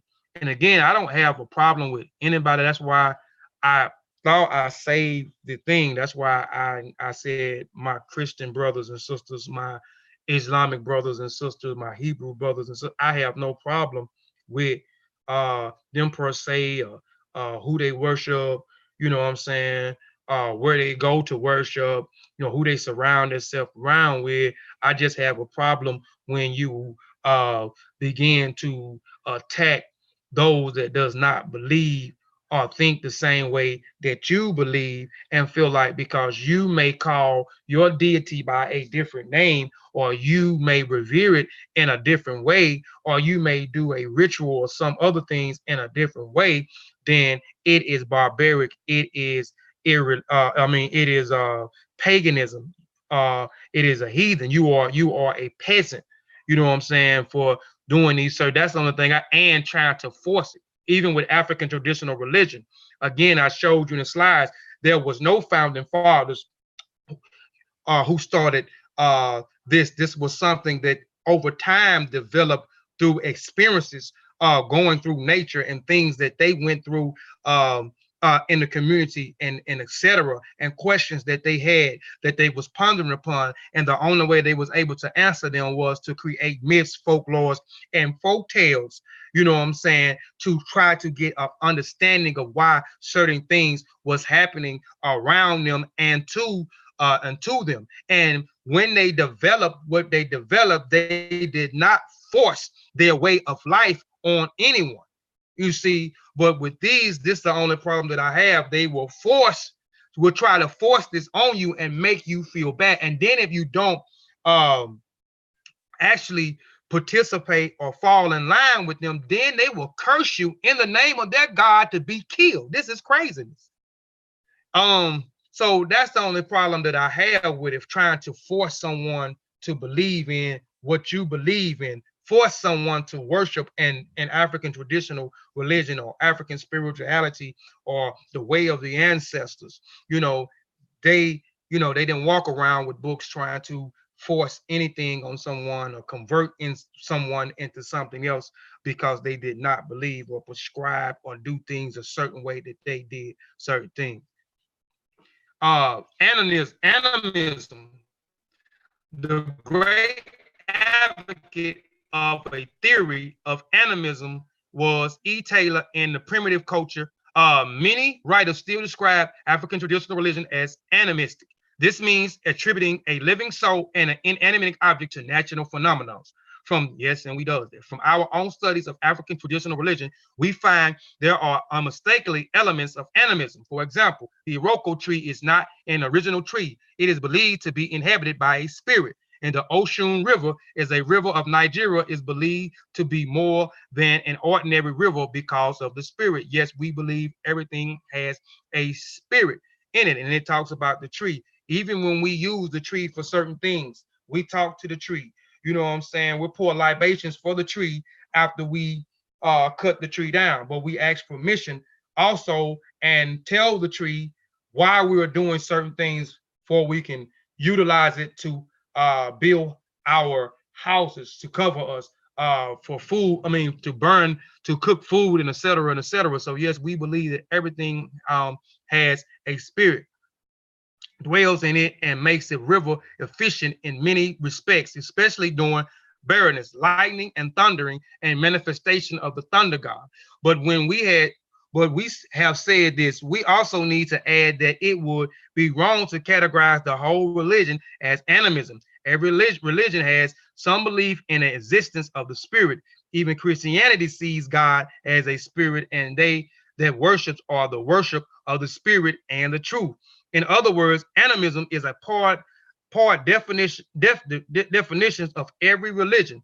But to say that African traditional religion is animism is not to be, is not to be correct. Idolatry. Idols mean false gods. So idolatry is a worship of false gods or that which is not real. The word idol is used to describe an object which is an emblem of that which is worshipped by the African. The object may be a piece of wood or an iron or a stone. These objects are symbolic. Each of them has a meaning beyond itself, and therefore it is not an end in itself. It is only a means to an end. If, for example, a piece of wood represents a Batala, a Yoruba deity, it's eaten by termites, the worshiper of a Batala will not feel that their god has been destroyed by the termite, because the piece of wood is only a symbol, serving as a visible of a concrete embodiment of which it is symbolizes. These words are not correct in describing the indigenous religions in Africa, because of people are religious and they do not believe in a supreme being. If the only religious people are adhered Christianity, Judaism, and Islam, then all other world religions become either heathens, pagans, or so uncivilized. Presumably, these terms are used in an attempt to distinguish between enlightenment and barbaric. So again, if you hear anyone using the word paganism, heathenism, savages, primitive, fetish, those are all derogatory terms. My conclusion: African traditional religion cannot easily be studied by non-Africans. The best interpreter of African religion is the Africans with the disciplined mind and the required technique tools. And I'm gonna read that again. The best African traditional religion cannot easily be studied by non-Africans. The best interpreters of African religion is the African with the disciplined mind, and the requisition technique tools, and we agree with Professional Edu that the purpose of the study should be to discover what Africans actually know, actually believe, and actually think about deities of the sensibly world. There is a whole world of difference between these and what any investigator at home or from abroad describes through preconceived notions that Africans should know, believe, and think. It is also to find out how their beliefs have inspired their worldview and molded culture in general. Here are my sources here. We can go back now and we can kind of talk about a little bit more about the presentation. People got questions. People want to come on the panel. You come on the panel. But Time out. Hold on. So you use rhetoric in this presentation? Yes, I use rhetoric. Rhetoric has primary source accounts where he basically saw the British doing what they did to the Tongnab and many other tribes and clans during the British colonialism. I call it 19th and early 20th century information from rhetoric. Yep. And so in this presentation, I wanted to start off by giving a little lesson on the two differences, because I know we look at things from a European perspective or a Eurocentric perspective, and that's okay, because I understand why, because of we live in a Western society and we've been hold on. The braided one. And as he was saying, you also have to understand they'll use a lot of these terminologies in ambiguous ways, and you have to be careful of how they're using it when they talk to us. For example, with the word primitive, we might be or one of our children may be in a classroom and they'll say these primitive African cultures, and it creates that disdain that Kofi was going into. But on the flip side, they'll have primitive Baptist church, which is symbolizing they was first and they're keeping tradition and they're preserving that ideology. Just wanted to throw that in, that you have to really, really be careful on how these things are talked about. Yes, and that's what when I was saying, like even with the college, when I first started college, and I was kind of still fresh in my studies, I used to get in, I used to get in trouble, man, and man, somebody YouTube over. It ain't mine. Yeah, it probably is yours, dude. It is not mine, sir. But anyway, I want to, like start off just showing, we may think that, we looking at their traditions and their way of life as the same as the African. So that's why I wanted to start out how was African traditions, or how African traditional religion or African spirituality was founded. And it wasn't founded by a book. It wasn't founded by some God came out of the sky. It was founded by people. That's why I made the statement, all religious, myths, folk tales, folklores, and etc. comes out of the mind of men and women. And it came out of those minds because of the questions that they had. So that's how I wanted to start it out, and then give you the questions that they had. The questions of how is a woman giving birth? When these people die, where are they going? Why are these people getting sick, or where sickness come from? How is rain falling from the sky? It's coming from you, Kofi. You of Asha. Man, it's not coming from me because I didn't even. I'm still. Somebody said your cell phone might be on low, man. Man, my cell phone ain't on. Anybody got their mic open? See, somebody done close the mic. It wasn't me. Your Vasa. So, so 50, that's how 50 push-ups. so that's how I wanted, to start it off and then just walk y'all through how, they began to answer the questions with folklores, folk tales, and folk myths. And then them understanding there must be some type of higher power out there. So they begin to identify to this high power and give it a name. And then surround myth stories and folk tales around this and created what we call Africa, but it was a way of life, this way of life for these people. So, so I wanted to, establish that, go through the varies of wasn't no forefounders that founded these things like a Moses and etc. Jesus Christ as the hero, Prophet Muhammad as a hero. These were none of the things in the case. These things just happened to develop over time by them observing things in nature, things that were going on to them and around them, around their surroundings, and etc. And Kofi, go ahead. it still don't matter. We still don't need it. It's trash. Throw it away. It's man-made. Everybody make it up. They gonna keep on making religions. They ain't gonna do nothing for people. It ain't got nothing to do with nothing. It's garbage. It's shit. What use is it? What use is it? You know what I mean? You still lost with all of that crap. So I don't even know why you even talking about it. You know? So why you even bringing it up is behooves me. So yeah, it's Vasa Mike. But let me No, make a point. I was Yeah, just go wanted ahead. to come in. I didn't know you was gonna make another point. That's why I was coming in. It might be because these headphones got one of those hanging mics. It might be bumping up against my chest. Um, Mm. the Go opposite ahead. Go. side of that, and it goes into what I was saying earlier before we started the presentation, Kofi, that I was going to talk to you about.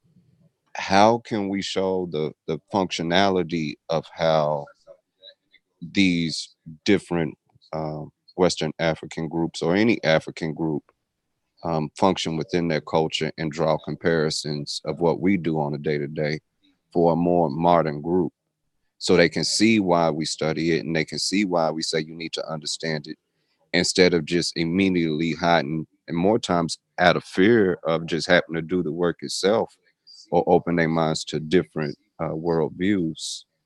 And it's creating these divisions.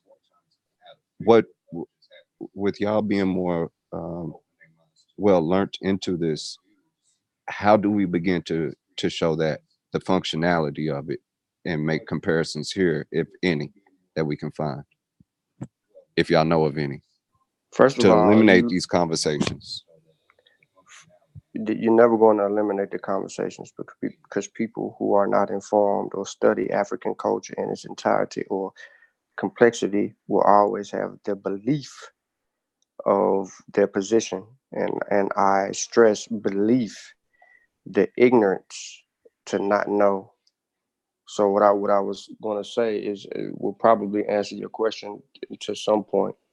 Um, when you are looking at traditions, traditionalism, ATRs, whatever you want to call it, you are looking at what I stated from the beginning, from the article that I read from the jump. In the very first paragraph, it talks about when they worked, it was religiously the way they worked, because it was cohesive to one another. When you see them hoeing the ground, right, getting ready to plant crop or seeds for the next harvest, they sung songs. It was rhythm. They had a rhythm to it. It had a style to it. It had this connotation to it that got them throughout that long hot day. When they're trading in the market, you would hear music playing religiously, the drum beats, the singing, the sounds of the market had some type of rhythm to it.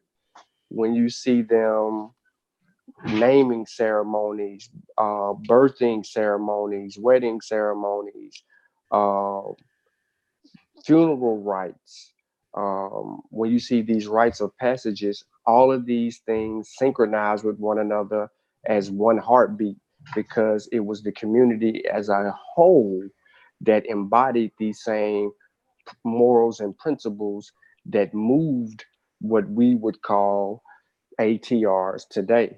So I am saying it is a cohesive effort to, for the traditional practices, a cohesive effort that was put forth by everyone in this community that all embodied the same, if you want to call them beliefs, understandings, concepts, whatever. They all had rhythm to them, no matter what it did. Everything was, go have a baby and see what happened. Somebody die, see what happened. Someone comes from a child into an adulthood, see what happened. You know what I'm saying? Somebody get married, see what happened. When somebody violates something in the community, see what happens. When somebody solves a problem that the community couldn't solve before with their scientific ingenuity, see what happens. When a vaccine is created out of somebody trying something through trial and error and find that they have solved the problem for whatever was coming down in that community, see what happens. It's the same thing, that cultural understanding. So when you say throw all of that in the trash, you're throwing away solutions to problems that some people in America still have not solved. Can you give me a second right there? I think this is what I've been thinking the past few days, and I was going to talk to y'all in private, but just because I recognize a lot of the names in the group, and I think these are all respectful minds for the most part, do you think at some point, especially within the African American culture throughout just entirety, that we should reevaluate how we even define and label education? Because if we ask the average, define education, they're more than likely going to give you the location of a building. They're going to say school, sitting down and reading a book, but they don't really define what education is, the process of it. Do you think we should try to bring an awareness and maybe switch the terminology to enhance abilities and make the correlation of that's how we develop these cultures within themselves and what these ideas really represent, the enhanced ability of survival and finding, for lack of better terms at the moment, the balance in life and the continuation of all things, if y'all get where I'm going. If we can make them see by enhancing our abilities, now we know how to solve whatever problem that we're coming about, whether it's drought, the clothing, shelter, all these things, the scientific aspects. But the more we enhance our abilities of understanding these things, the more educated we become. But we are blinded and got a disposition towards education because of our experience. You know, a lot of us will say, I don't want to get an education because that's white people stuff. I don't want them telling me what to do and what to learn. I want to live my own life. But if they don't understand why and how they did that, they decrease their abilities to find that joy they may be looking for because they're unaware of how to navigate through it. I don't want to get too long-winded up there because this is a long conversation, but that's just something I've been thinking recently. You don't get paid to think, boss. He said a whole lot too. I was trying to keep up with what he was saying so I can come back, but you said a whole lot right then, Ross. You were saying something about though we wanted how could with the education part you wanted to reterm it. What you were saying, Brother Ross? I think we're at a point, and this is my challenge to all of us, is we have to find a way to display the value of this. I think we knowing it and we live in it. I mean, that's what brings us to these platforms anyways, because we care about these things and we're trying to solve a lot of these problems.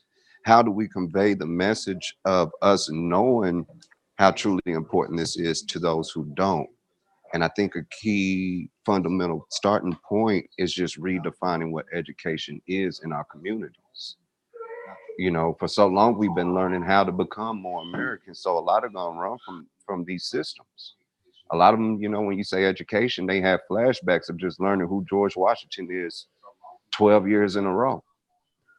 Because that continuation of being indoctrinated in today's system, we develop a disdain towards education and learning, having respects for elders, and a lot of the traditional values that we're trying to resurrect. We're losing them just because of the disconnect in being forced to speak this language and having to work by their definitions. Hence, you know, somebody might think they're educated just because they can give you definitions out of a dictionary. Do you get where I'm going? I'm trying to encompass the entire conversation at the same time, but Yes. more so. Man, look, man, just keep it simple, man. Yeah. This is the simplicity of it.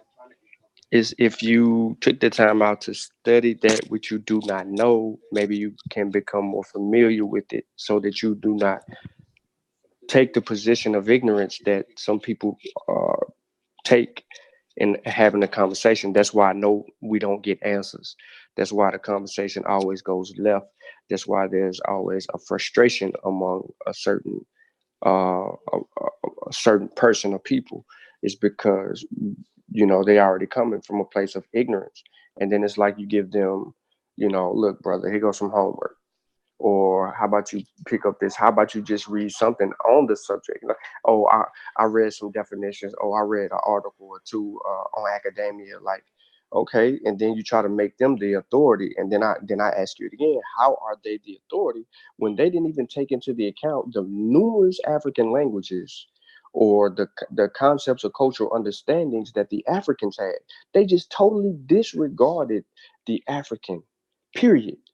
Not one linguistic entry is African, and then they say, "Oh well, you know, this is what it is based on that." How? So you're going to define what this means to the African based on them ignoring Africa, based on them ignoring African languages, and based on them not even going pre themselves.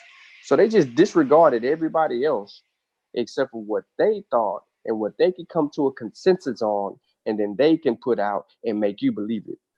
And then you're the fool sitting there trying to argue this stuff when when linguistically it's ancient words over a period of time that predate these words and definitions that you're trying to spew to somebody today. That's why some people say, really, you know, they call these languages romantic or bastard languages and so on and so forth. Sometimes it's said out of ignorance, but you're not going to tell me that the authority on history and the authority on culture and the authority on traditions and authority of the cosmological understanding comes from a bunch of people in modern day history, and they are the authority on the said subject, and this is what this is, and because they said that this is based on their definitions to be a quote unquote religion, just like the Abrahamic faiths, then that's what that is. You see what I'm saying? Like, we have if we're going to dissect it, we have to be more scientific than saying this is what they say. So Right. where Yeah. is the work? Where is the to know and the to do? Because Right. there's a method of scrutiny that you have to go through. You just can't scrutinize just because you feel like scrutinizing. You have a belief.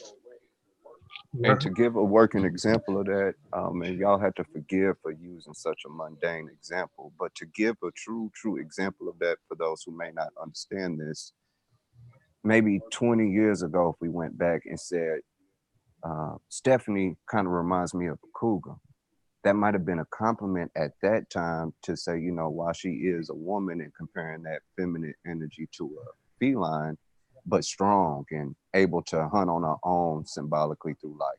She's real protective. She kind of reminds me of a cougar. But if you heard that now, it's going to be a disrespectful ideology behind it. So to just work on these definitions and not truly be educated in what you're saying, we do make those mistakes. Maybe not us, but you see that happen. And I, just trying to expand on what Sean was saying. Yeah, and a lot, that's why I showed what I showed. Like, I could have gave many other examples of these explorers and people coming into Africa, or not even coming into Africa, and they just making shit up. I mean, excuse my French, but they just What? making stuff up, man. They just making it up, and then you have some that actually came in that tried to get some of these things interpreted, and a lot of these things was inaccurate. The interpretations was inaccurate. So that's why I had a problem at when you want to, the same thing. You want to make these people the authority. You have over 2,000 languages, 3,000 ethnic groups in Africa. And you want to go and use a definition from an individual that may have not even been to Africa or may have been to Africa, but has, like he said, has none of the phylums of language phylums of Africa in their in their logs, in their dictionaries, man. So I just have a problem with it, and like I said, a lot of it is it just was inaccurate, and we go to them and we make them authority, and what they say is the say so, and even uh even with the presentation, I wanted to try to give a little lesson, some little lessons, so people can understand that got to stop looking at it as our European religion. We got to stop looking at it as, okay, it's like Christianity, like, a conversation. One person said that, was making examples. Nah, man. You know why? Look, let me just short and skinny real quick before you go. The reason these people look at these, like these traditional systems from Africa as Christianity, or just like the Abrahamic faith, is because the people in America that's on this continent right now, the Africans in America, have Americanized some of the African traditions and practice them just like the religious faith-based do. The Abrahamic faith, from the customs and traditions of a Christian, they practice these African systems the same way. So these people in their argument are, I might be speaking out of turn. I'm just trying to get them some just due. Maybe that's what they're saying. And then they're saying, this is just like Christianity. No, these fools that you think that say they practicing a certain spiritual system are practicing it just like Christians. Okay, that's but well, I'll say, so that lets me know right then and there too that they still are unstudied, because if they knew any better, they would know that during the Atlantic kidnapping trade, they know that a lot of our brothers and sisters synchronize and merge the master religion with theirs in order to practice what it now do. These you're missing me. You're missing my point again. What I'm saying is they don't even know about the syncretism. Forget that. Throw that away. What I'm telling you is, if you go to Harlem, New York right now, and you sit down in one of those so-called shrines, and you look, or you watch one of those shrines streams right now, it'll look just like Sunday morning service. Listen to what I'm telling you. No. You're laughing. I'm dead serious. It looked just like that. So if they see that, then they're saying, man, this just like that. What people are not understanding is, with the traditional, but this is why I give Unc Banu, I say this all the time. This is why I give when it come to Kemet, I give Unc Banu the shine, because Unc Banu ain't with none of that stuff that these people are making up and infusing on traditional systems. They practice this as close as they can to its original form as possible. You don't see Unc Banu out here acting like no Christian when he's talking about Kemet. You don't see it. You don't see him infusing Eurocentric ideology on the traditional practice. And this is, I'm trying to give some just due here. You see what I'm doing? I'm trying to give some just due here. But at the same time, the point is, we know that, this particular individual is just ignorant on African, period. You know what I mean? It's just science.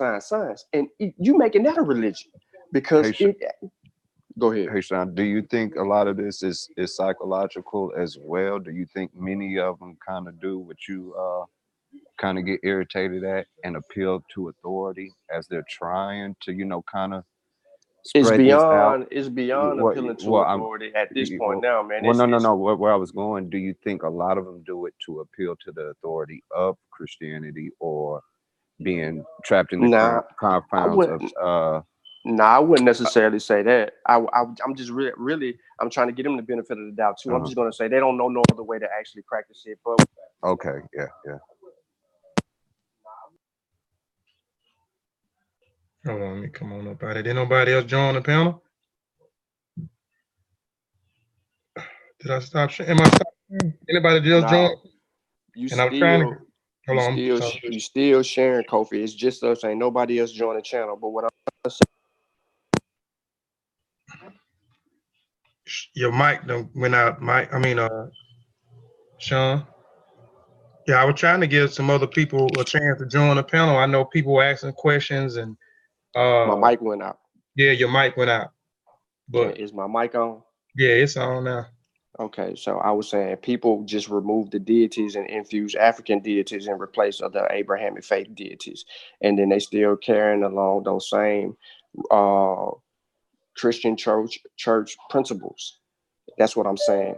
Like, I don't think that they really get it. I think that they, are still stuck in a phase, and we in our own way. So when we trying to defend Africa, it becomes frustrating for us because you have these people who not only in New York, but in other places too.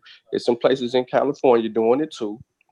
You have all these people infusing these concepts on Africa that ain't in Africa, mixing Hindu, Judaism, Islam, and all these other things into Africa. That's why we reject them all. Come on, man. But hey, I'm gonna be quiet. And to add fuel to the fire, just think of, how they did it with Catholicism and voodoo. But the frustration is, even with that, you're more than likely to see candles at these shrines that, represent the saints from Catholicism more than what they was supposedly representing and in the Africanizing and the synchronicity on the market to be available. Like, I'll go and I'll see more of these candles being sold than African reflective cultures, if you get where I'm going. I'm trying not to get too long with it, but even that is frustrating because we're not even capitalizing off of utilizing it in a way. We're still becoming them more than we're practicing being us, if you get where I'm going. Yeah. Hey, Sean.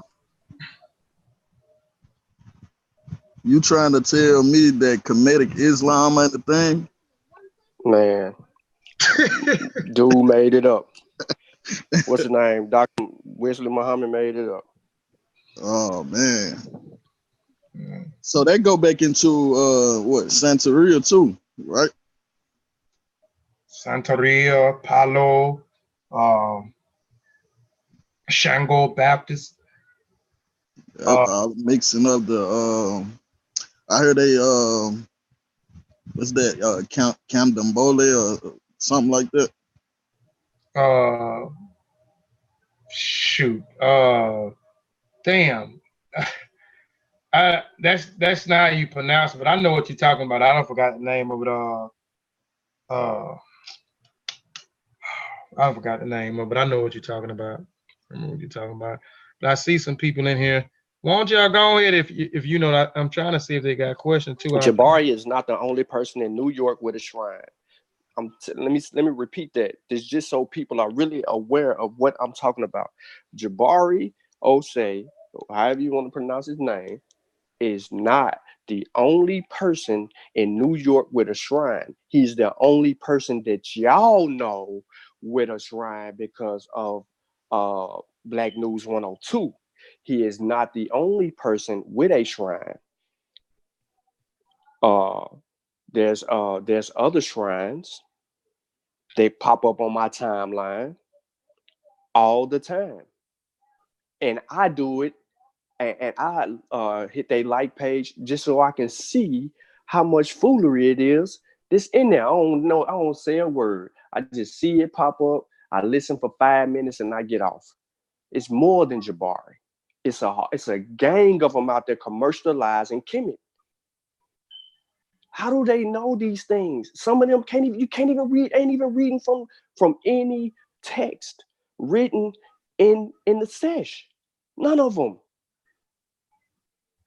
None of them. They think this is the thing, that's the thing, this is the other thing. I'm telling you right now, Uncle Banu, the closest thing to, getting to this thing as I've seen.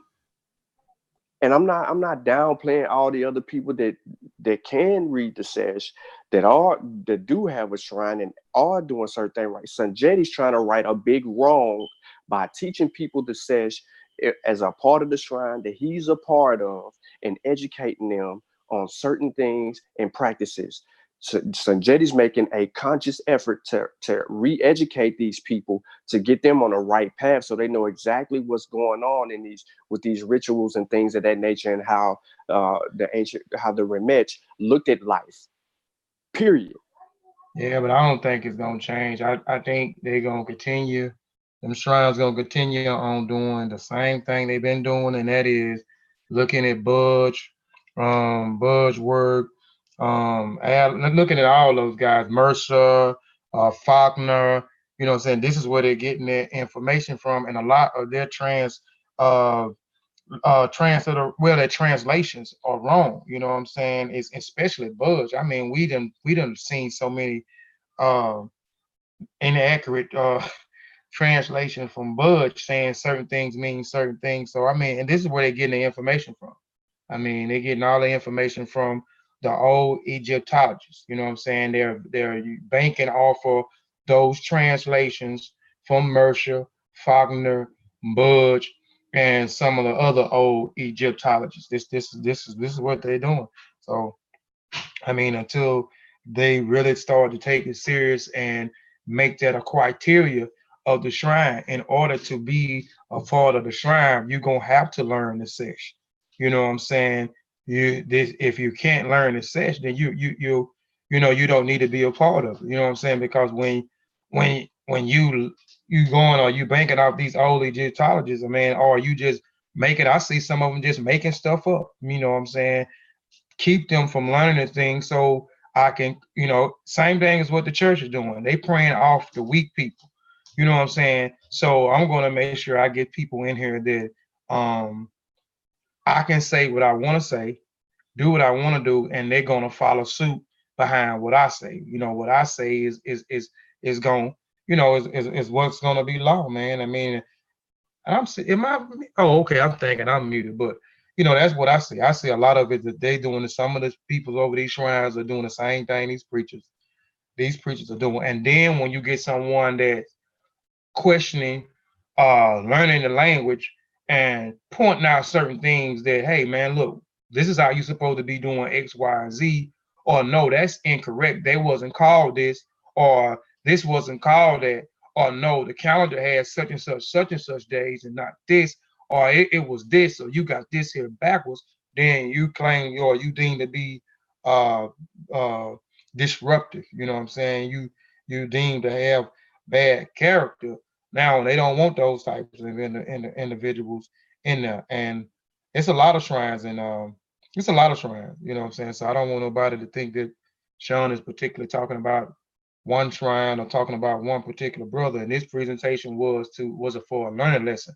It was to just give some people some clarity on some things, because they are mixing and matching and thinking that Christianity, Islam, and Judaism is the same thing as African traditional religion, or African way of life, or the way of the ancestors, or African spirituality, as what we deem to call it over here, the diaspora African. So, I mean, this video wasn't to attack anybody, but just to get some clarity on some things and give y'all some understanding on how the traditions were started, you know what I'm saying, and what they did after they started the traditions, and where it came into play, where the traditions were starting to be attacked by a lot of these explorers, anthropologists, investigators, different other types of scholars who came in and started attacking the culture,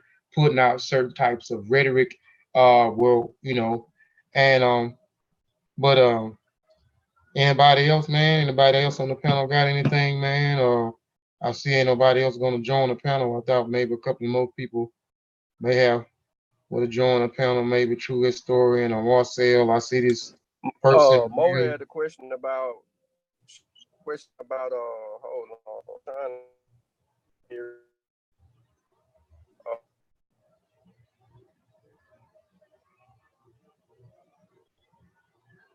Your mic went out. Repeat the question so I answer real quick.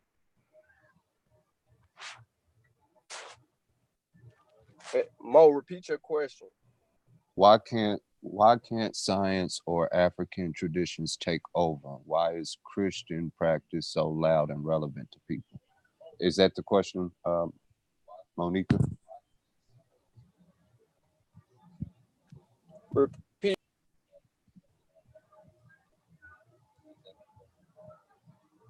Yeah, I guess that's what she says, Pastor Bennett. And damn, I just done lost the comment. But yeah, I think that's what she was. Go read the question again, Vasa. I can't. Okay, I see it. I see it. I'll reread it again. She says, go ahead. Go ahead. Oh, I was gonna say, and basically, what if I'm not mistaken, she was asking why can't we get to the point of taking over with these.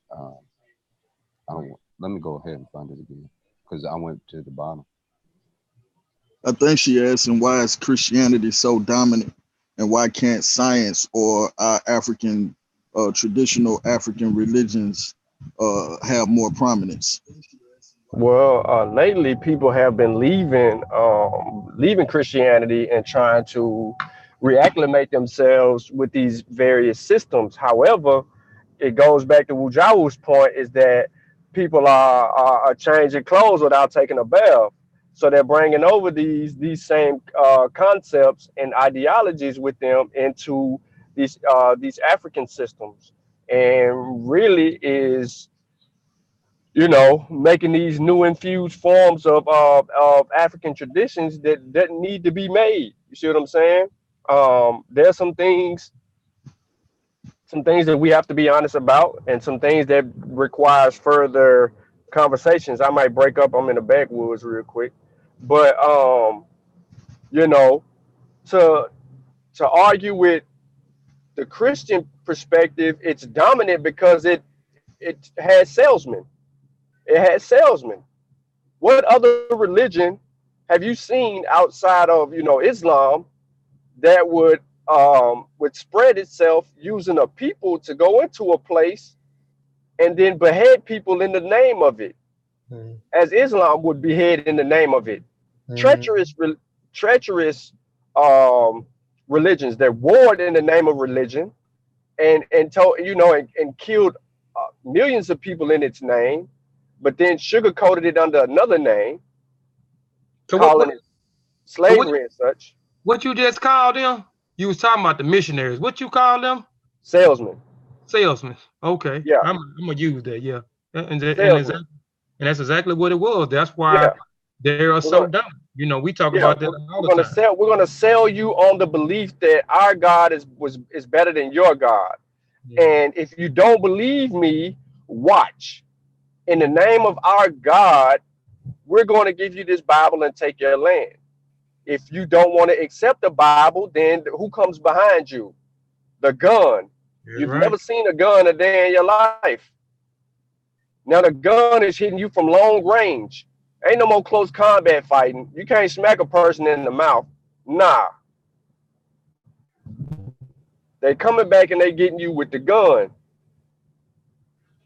So to the African, when they start seeing this happen, they was like, well, our spiritual practices or whatnot, we're not doing it for us. And scientifically, we became more ignorant because we had sciences, but our sciences were not developed in a high-tech fashion of understanding to use it to fight against other people. And I think this is what people are not understanding, is that we didn't use science in a way to ridicule another people, or to war with another people, or to develop something to cause mass destruction. We used it to solve problems,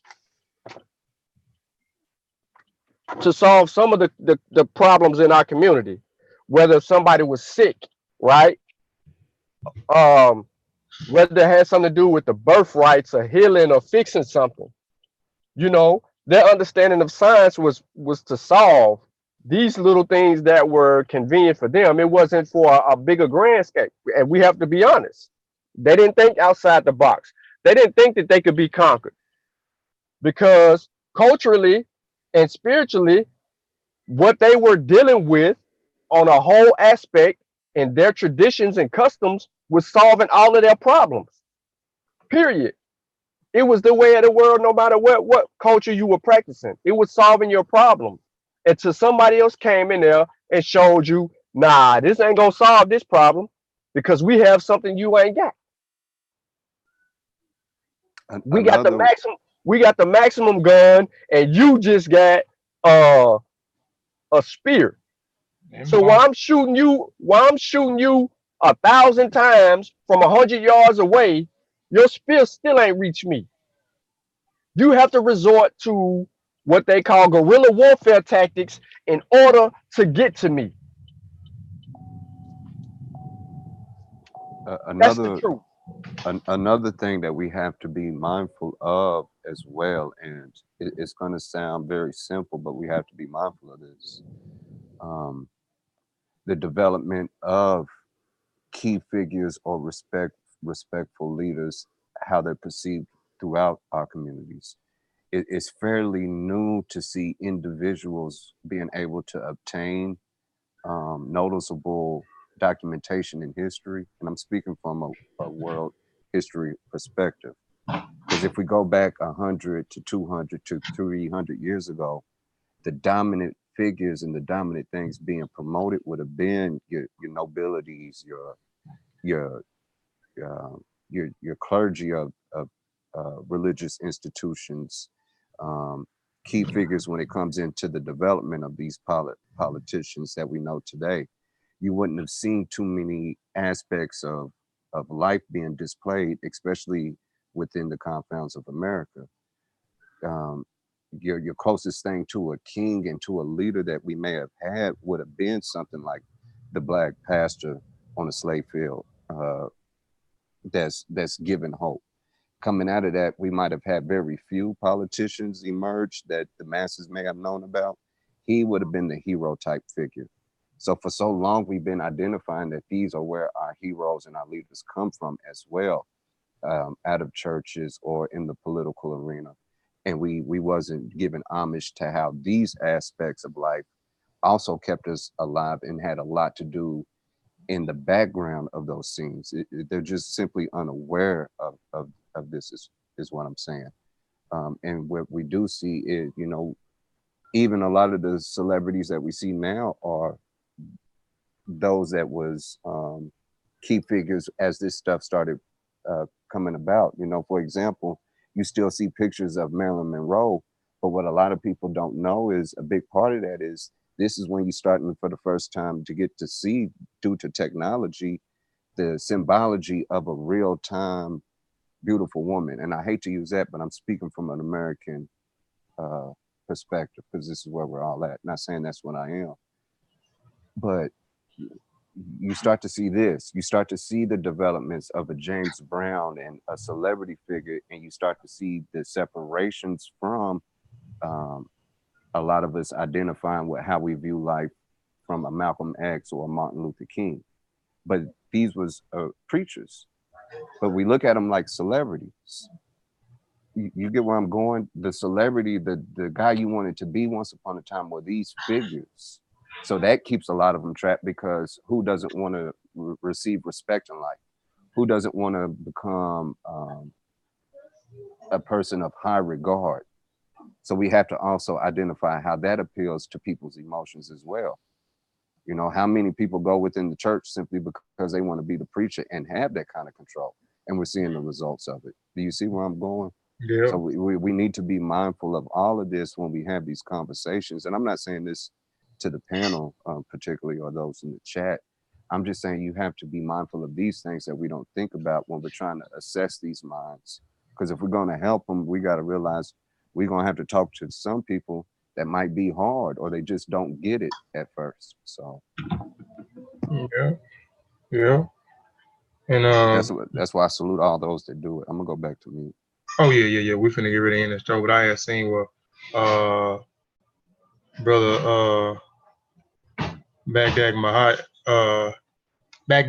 peace, brother. I know he bailed that, man. My bad, damn. Leave, man. But anyway, I didn't say nothing bad about brother Unc Manu. That's my brother Unc Manu. He said it. I say something about him. I was scrolling through the chat, scrolling through the message.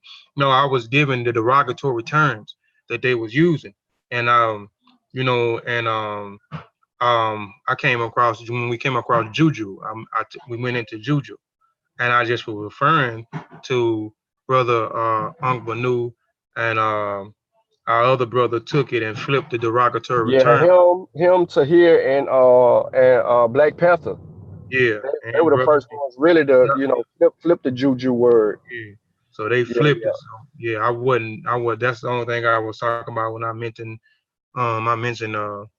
mentioned brother Unc Manu, was they took it and they flipped the word juju. They created juju life the same way we did when I don't use the term, but I mean a lot of us you use the word nigger a lot. We flipped it and made it we made it our term. We gave it our own definition, the same thing that brother Unc Manu, brother Panther, and what's the name did. So that's what I was saying when I mentioned his name. So I didn't say nothing bad about brother Unc Manu. That's my brother, you know. Anybody else got anything? I just see they kind of talk kind of crazy on here now. So, Nah, man. Danny just doing Danny. Troll of the year. yeah. 2019, 2020.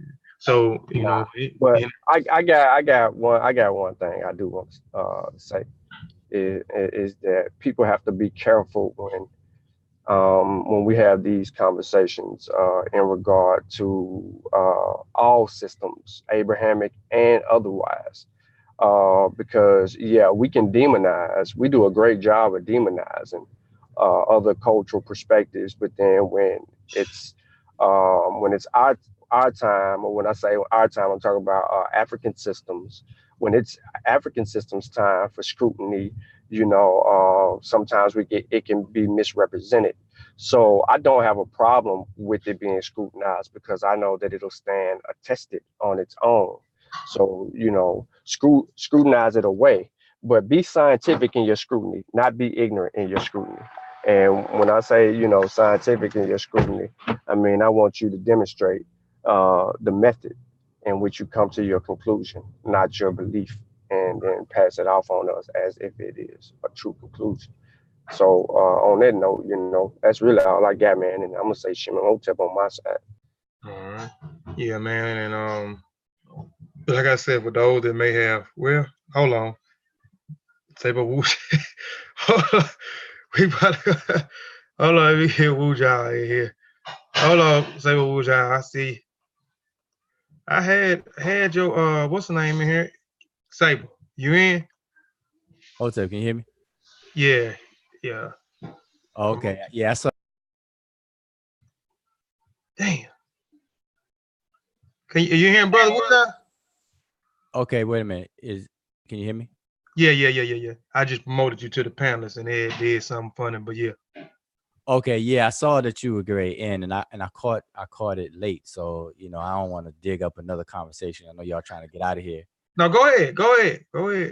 Well, no, because I just want to say something, because I don't know what everything was said before, but I think it's along the lines, at least the last part of the conversation that I heard just now, along the lines of something that I said yesterday, and I was talking about the overall conversation in our communities that has to happen when it comes to African traditional religions or African spiritual systems, however people want to, call it. But there needs to be an assessment and evaluation of it, a very objective and honest one, because the thing is that a lot of us in America, at least in America, African Americans or Africans of the diaspora, unless you're recently, migrated or traveled from one of the nations in Africa, outside of those folks, a lot of us are converts to one of these systems. And so what happens is when we convert, we do so in our adulthood most of the time. So we grow up one thing, because when you're a child, you're basically by default, you are the same thing that your parents are. So if your parents are of Judaism, Christianity, or Islam, of the Abrahamic systems, you're going to be that in your childhood, basically. This is just in general. And so not until you become more so an adult and more responsible that you may look back and look into it and investigate the Abrahamic systems, and then you find faults in there or whatever the case is, and eventually you decide to leave it and then go into something else. And usually that something else is a African traditional religion or African spiritual system. And so in making that move, people don't tend to scrutinize or examine the African traditional systems or religions like they did or do with Christianity or the Abrahamic ones, because we desperately want to feel like we belong to our own stuff, because we feel that Abrahamic systems came to us by way of the transatlantic slave trade and all that, and then we have racism, white supremacy, and so on and so forth. So we desperately want to leave that behind and go into something else that we feel more comfortable clothes, but we don't really look into it. So we give it a pass and we don't really look into those things. So I'm saying that needs to happen, because what we do by doing that, we open ourselves up to be vulnerable to inherit things on the basis of it being tradition. We don't see its efficacy or if it's useful or correct. So we get into a sense of appealing to authority type of situation where we do it because it's a tradition, and it's a tradition that's found on the continent of Africa. As big as Africa is, it's a tradition that's found someplace on the continent of Africa. Therefore, I'm doing it, or I identify with a certain location, and those people in that location do certain things. Therefore, I'm going to do it because they do it, or I'm gonna do this because my ancestors did it, and it's just been handed down. And see, that's not the reason to do things just because of that. It doesn't speak to its accuracy or efficacy, right? So we have to have this honest and very open and objective as possible examination of these type of things. The same scrutiny that we place on Abrahamic systems, it needs to happen on any African system that people adopt. And so that's very hard to do right now, because the moment that you start doing that, then you get accused. People get defensive because of the way that we convert over to those things. And because it's Black or because it's African, then it's supposed to be, supposed to just adopt it or whatever the case is. And so that's what I was saying, in a nutshell, because I had a kind of lengthy conversation yesterday in class about this. And so I'm just trying to give a little gist of what I was saying. And eventually this conversation is going to happen. It's going to happen. I think it's inevitable. But when it happens, and it's starting to happen now with a few people, but it needs to happen among the mature-minded, professional, good character folks, because this is a very sensitive subject with a lot of people, and people could get defensive very, very quickly. And I'll give you an example. An example I gave yesterday, when people say, like, I asked a question a long time ago, and I re-asked it earlier this year on Facebook. What is spirit composed of? Like, what is spirit actually made of? What are the components the spirit is made of? And instead of getting an answer, or at least people saying, hey, I just don't know. That's a good question. I don't know what spirit is made of. You know, you get people trying to answer, or they don't like the question. And they bring up, you know, okay, well, that's a Western mind thinking to even ask that question, and so on and so forth. They get it, you know, people get into that, and I'm, you know, just speaking in general. This is what I see, and I'm just giving one example. But when people say spiritual energy, a spiritual ritual, a spiritual dance, and stuff like that, we have to define what this is, you know. And like, even when people say higher power, what is power? You know, exactly what is power? And so these are the kind of questions or kind of things we have to examine and really get into and unpack to really understand. So, like, for example, I'm just give you a quick example. When people say a higher power, what do they mean by that? Because power, like, if we understand power, what power actually is simply a measurement, a rate, the rate in which work is done. That's what power is. And so when they say a higher power versus a lower power, it simply means a higher power can do work faster than something that has lower power. So if you worship or believe in a higher power, you're basically saying that, you know, I believe in something that can do work very fast. And then you say fast as opposed to what?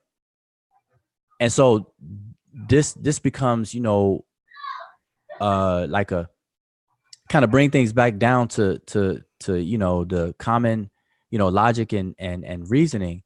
And then once you do that, people who may become defensive of that kind of line of conversation will say, well, logic itself and reasoning is not African. It's white. It's white man's thing. That's how the white man thinks. That's that kind of mentality, you know. So you get all of that stuff going on instead of actually having the conversation and things. So anyway, I'm just saying that eventually that has to happen. And I think it's inevitable, because in the many years that I've been seeing so-called conversations about belief systems, from the Abrahamic ones, the debates back and forth, the questions to these belief systems, you don't see the same effort being put forth to the African systems.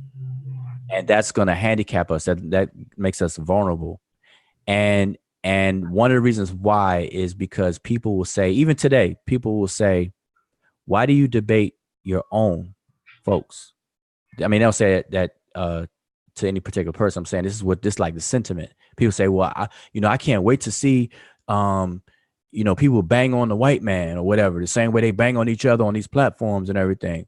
You know, how come you don't go into MIT and Harvard and these other places and bang on them? Why you got to bang on your own and this and that? And so that kind of mentality is also problematic, because what that does is spills over into what I'm saying. So it's like, it gives people the freedom to bang on, in an example that I was given, Abrahamic systems, but not your own. Because then if you did that, it'd be questioned, well, why you bang on your own? Why don't you bang on the other? You know, it's us versus them, or here versus there type of situation and everything. And so people that are moved like that, they're not going to really be useful in that kind of conversation. Our obligation should be simply to the truth. That's it. Not to emotions, not to feelings, not to none of that kind of stuff, not into allegiance, you know, false or these fictitious allegiances and stuff like that. Our loyalty should be to the truth. Period. Yeah, we you know, we up for that.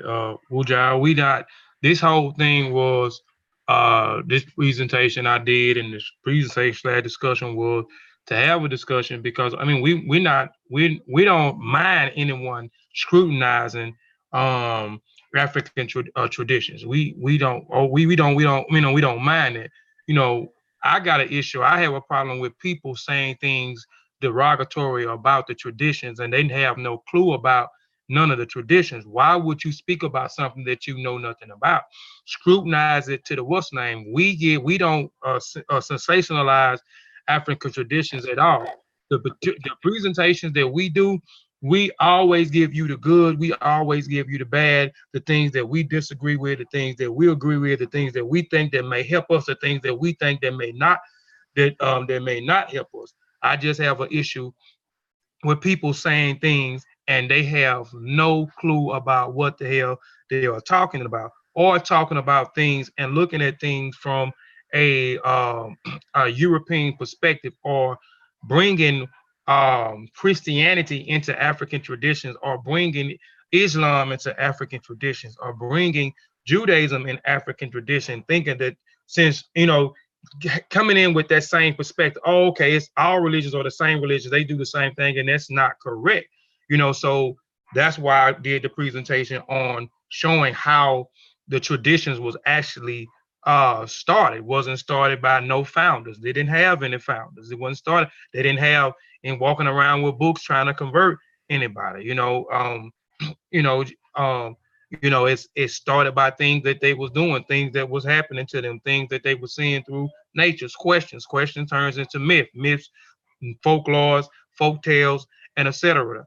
So I just wanted, this was an educational purpose thing, and again, scrutinize, like Sean said, scrutinize it away. But please, if you but please do it with the proper tools, and study it before you say anything about it. You know what I'm saying? Stop comparing it to what you come out of. That, like I said, that's one of my main interests. Stop comparing it to what you come out of it. Learn it. You know what I'm saying?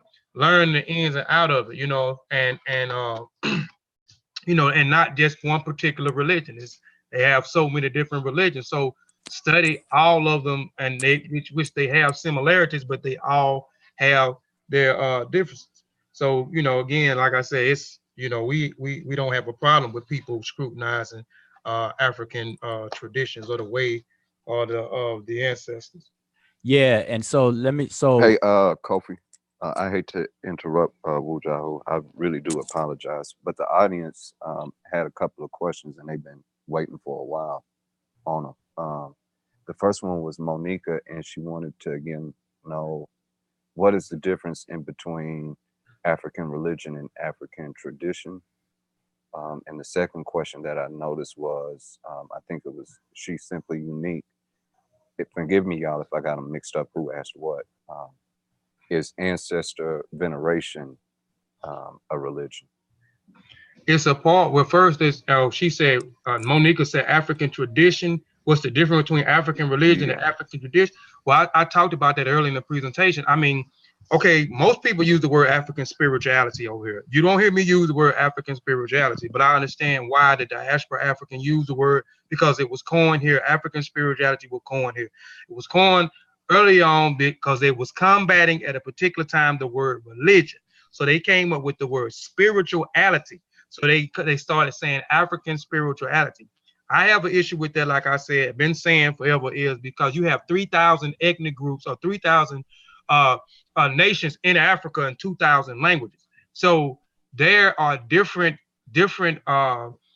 ways of life. So even when you talk to the African tradition or African traditional religion, the ATRs are what they are called. They use that terminology in Africa over there. But if you use their indigenous, what's the name? Like I said, if you talk to anybody from Togo or Benin, they may say they practice voodoo or voodoo. You talk to anybody that's in Nigeria, they may say they practice Ifa. You talk to anybody in Ghana, they may say they practice Ukumi. They're not going to say African spirituality. They're not going to say African traditional religion. But they came up with African traditional religion is to separate them, because now you have Christianity in Africa. You have Islam in Africa. You have Hindu in Africa. You have Judaism in Africa. So to distinguish the religion part, they said African traditional religion, to distinguish their religions from the foreign religions that are in Africa today. African veneration. Yes, African veneration is a part of the culture of Africa. It is a part of the African traditional religion, if that's what you may call it, if that's what you want to call it. African spirituality, if that's what you want to call it. The way of the ancestors, if that's what you want to call it. African religion, if that's what you want to call it. Yes, it's a part of them. It's a part of venerating those ancestors. And ancestors, ancestors Everybody cannot be an ancestor. You have to be an elder. In order to be an ancestor, you have to go to different demarcation stages in different demarcation stages. When you get to the elder, everyone cannot be an elder. Just because someone has aged aged and became older does not make you an elder. So you have to become an elder. And once you become an elder, and once you transition, into the egungun, into the afterlife, or the nether world, the underworld, the ancestor realm, whatever you want to call it, you become an ancestor. So now you are being venerated. They are venerating, they are honoring you for the things that you did when you was here. Whether it was you giving great advice, you setting the right example, you helping sustaining your family, whatever it encompasses in that tradition in order to be an elder. Once you transition, they're never going to forget your name. They're never going to forget your works. They're never going to forget what you did for them in their community. So they're going to venerate you at the highest level as possible and keep your name and your legacy living forever. Yes, I hope that answered the question. Hey, if I may, I just wanted to say something to what you were saying before. Because I agree with what you were saying. You were basically saying the flip side of what I was saying, and that needs to be known as well. And because you have people, and I'm speaking about the part where you talking about welcoming scrutiny. Like you said, you don't have a problem with it and everything like that, and that's great. And that's what I'm saying is inevitable. Eventually, it's going to need to be re-examined, but not in a negative way. Like some people do things to find fault, and a scientist, you're just going to follow the evidence. You're not like looking for fault specifically and all that kind of stuff. You're not looking for fault or the non-fault. You're just looking for evidence, and you're following it. You're allowing that to lead the way.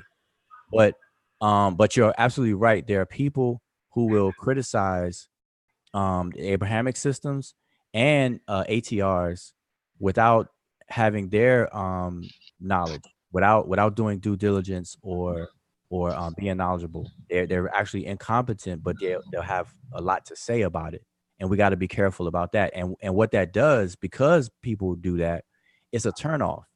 And so there's an understanding of why people get defensive, and rightfully so. But that's detrimental, because people who are not qualified to scrutinize or examine, they got the most to say. And then the people who are into the ATRs and whatnot, they're defensive at those people. So then when the genuine people come to objectively examine it, like how I'm saying it, then when we come along, then the defensiveness is transferred over to people who are doing it for all the right reasons.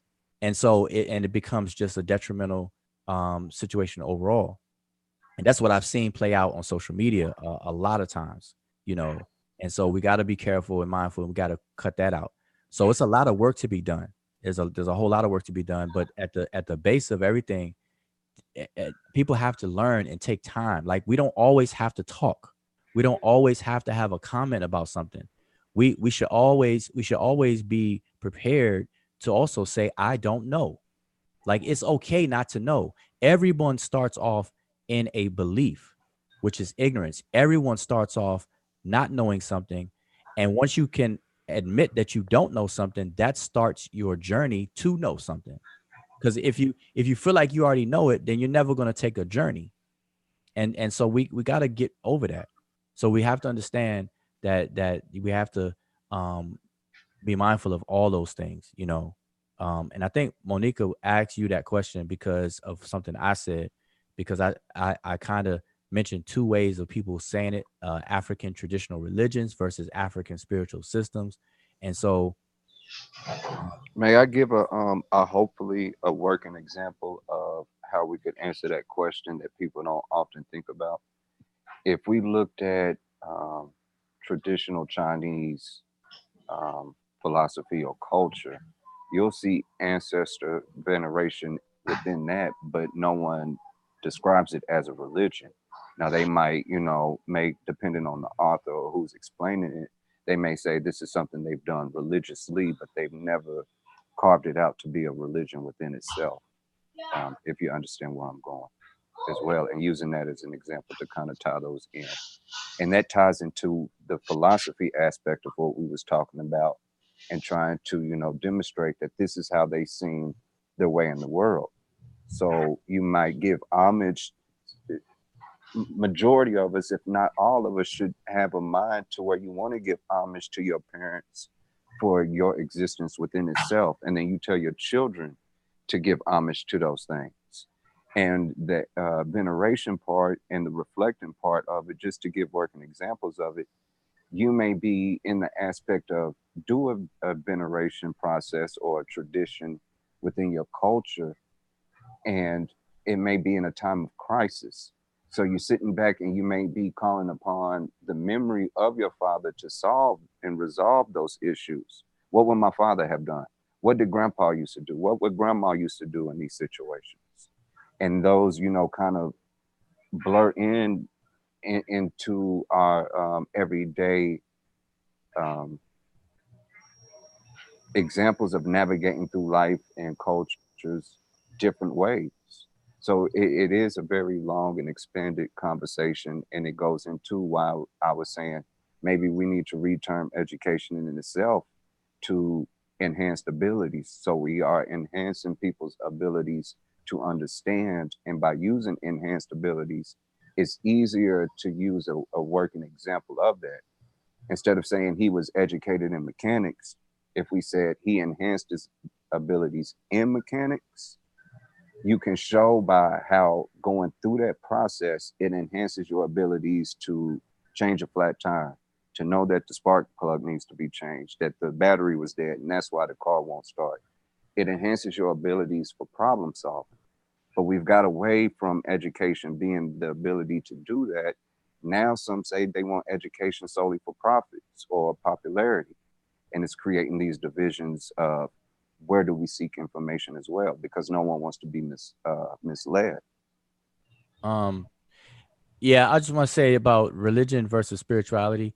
We get into these terms, and I always say this all the time. And I'm gonna keep saying it till wheels fall off.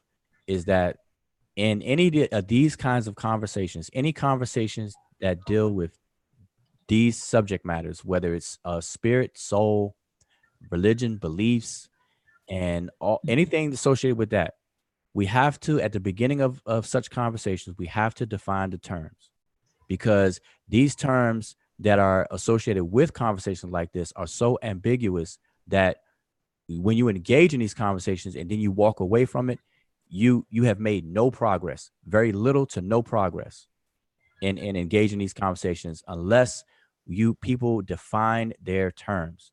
And so when I earlier said African traditional religions versus African spiritual systems, I only said that because those are two labels for the exact same thing. Because what happens is people get caught up on the label and not understand the reality behind the label. So if I call a house a car, that does not mean that I can go in the house and drive to the store. Just because I relabel something does not change that something. So I just make note of both terms that people may be familiar with when I say ATR versus African spiritual system. Like Kofi said, some people are hung up on the word religion and don't like to use it, so they switch it for the word spiritual or spiritual system or spirituality, you know. But religion, when all the dust settles and the smoke clears, religion is simply an obligation. It comes from a word that means to bind or to glue or to bind and to rebind something. And the way it's used, the way it was originally used when it was coined, was as an obligation, obligatory. When you obligate yourself towards something, then you are actually performing a religion. That means that you are in the performance of being obligated to something. And so that's what people do. They obligate themselves to something. Every single initiate is practicing a religion because they obligate themselves to the initiation system that they have engaged in. And usually a sign of an obligatory contract is usually something external, whether you shave your head, shave your eyebrows, shave all the hair off your body, or get scarification done, or get some piercings done, or whatever the case is. That's a social contract to visibly show that you have now obligated yourself to this tradition or to this journey. And that is a religion by definition.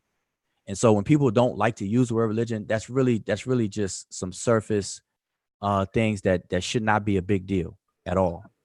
So that needs to be just handled and done away with real quick, so that we can get to the nitty gritty of examining what's going on. So I'm just giving that as an example. So, but these terms all have to be defined. That's why I said, what is spirit? What is spirit actually made of? What is spirit made of? What is higher power? What does all this stuff mean? Sacrifice. And I like the example, another example I gave yesterday, a spirit, like ancestors are spirits, right? So what distinguishes, like in human beings, we can distinguish one from another. Like people can tell me from Kofi, tell me from Vasa. They can look at us and tell us the difference. So it's many ways to distinguish me from someone else. Now, let's talk about these ancestors or spirits. What is the means by which a person can distinguish one spirit from another? Is it because of what spirits are made of? And what is that? Does a spirit have is there such thing as a spiritual phenotype that we can actually sense that distinguishes one from another? Those are kinds of things that come to mind in this line of discussion or questions when you really start to get down to it. And I'm saying this, what validates this line of discussion that's inevitable, I'm not saying it's happening now, but it will happen eventually, is because we need to understand that we could possibly be inheriting superstition or things that are just not correct, because no culture on the planet is static and stuck in time. No healthy culture, no living culture. Every culture adapts and adjusts, just like evolution. Just like biological evolution, you have social evolution and cultural evolution that changes. Things change over time. Nature itself changes over time. So no one should get stuck. And so as we gain knowledge, we're supposed to readjust and readapt. And even in African communities, that's what happened and always occurred. Mm-hmm. And so people have to be aware of that. So are we practicing tradition in a snapshot way, something that was done long time ago, passed down, that was never re-examined? Because if that's the case, then we would still be worshiping volcanoes or thinking thunder and lightning come from some deities or something like that. We have to make sure that we keep up to date even on our own stuff. And that's why I say the conversation is inevitable. And so with that, I know you're trying to get out of here, but listen, let me answer one more question. Marcel said he had a couple of questions. I don't want to leave him out. Let me say this, Kofi, though. Whenever you get wind of, or you yourself participate in a conversation along the lines of what I'm saying, when there's a mature conversation about African religions or African spirituality, whatever, make sure you send me a notify me, because these are conversations that need to happen, and I'm looking for mature folks, people with good enough character to have these conversations, because throughout the years, I've seen how it can get real ugly when people are ask these or try to talk about these things. So anyway, yeah, but I appreciate the link and everything. Yeah, no doubt. I appreciate you for always being on. Vasa, you got Marcel questions. I was trying to go back through here. Marcel, we seen your questions. And I'm trying to scroll back through, and Vasa was remind me that you had a few questions.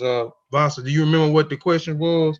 I think the first one, or at least the one I was aware of going off memory, was something along the lines of, how would we define spirit or higher powers if others have their own definition? And y'all have to forgive me if I miswording it. I'll go back to the original ones. Y'all give me a second. But Marcel, if you're still there, if you can type as I'm looking for it, if that was it. Yeah, retype it. Marcel, we didn't forget about you.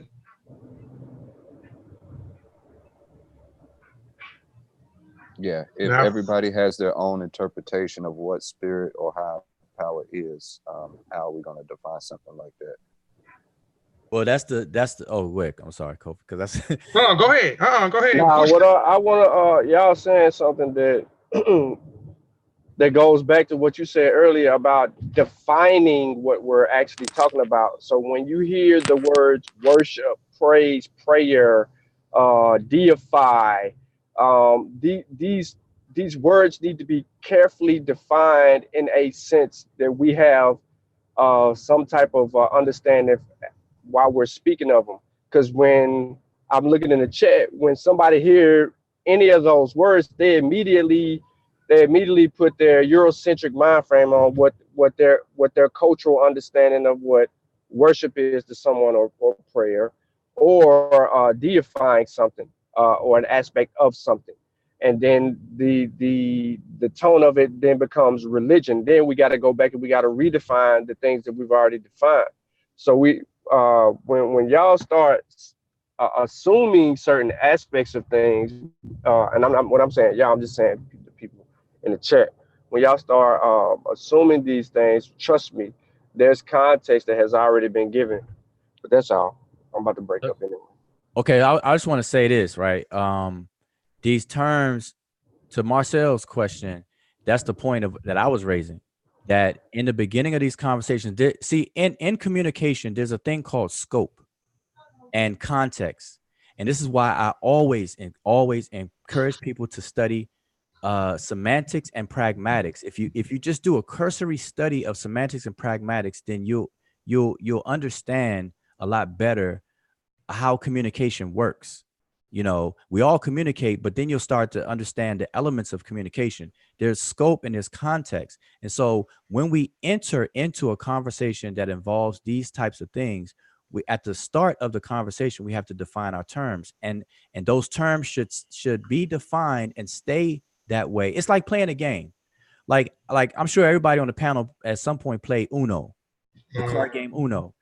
At the beginning of the game, you're supposed to define the rules, because different families and different households play Uno differently, right? So if you come over to my house and you play Uno, I gotta say, oh, Kofi, wait a minute now. Over here, you know, if you put down a draw 4 and the next person put down a draw 4, then they don't have to draw 4. They could do this, do that, whatever. Or they may switch it up. So at the beginning of the game, you have to outline the rules, and the rules can't change mid-game.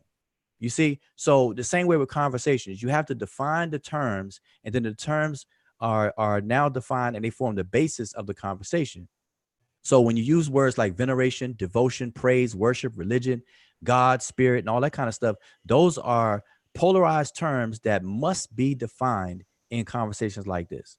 Because really, worship, when people say worship, like, okay, now people may have their own definition of worship, but to engage in a conversation, this is how worship could be defined first.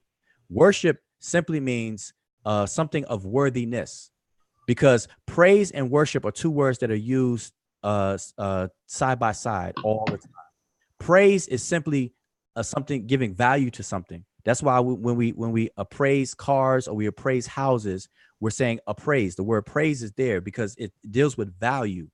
And so whatever person or people hold of high value, they praise it. That's the definition of it. It's whatever somebody holds to high value, they give it a high value.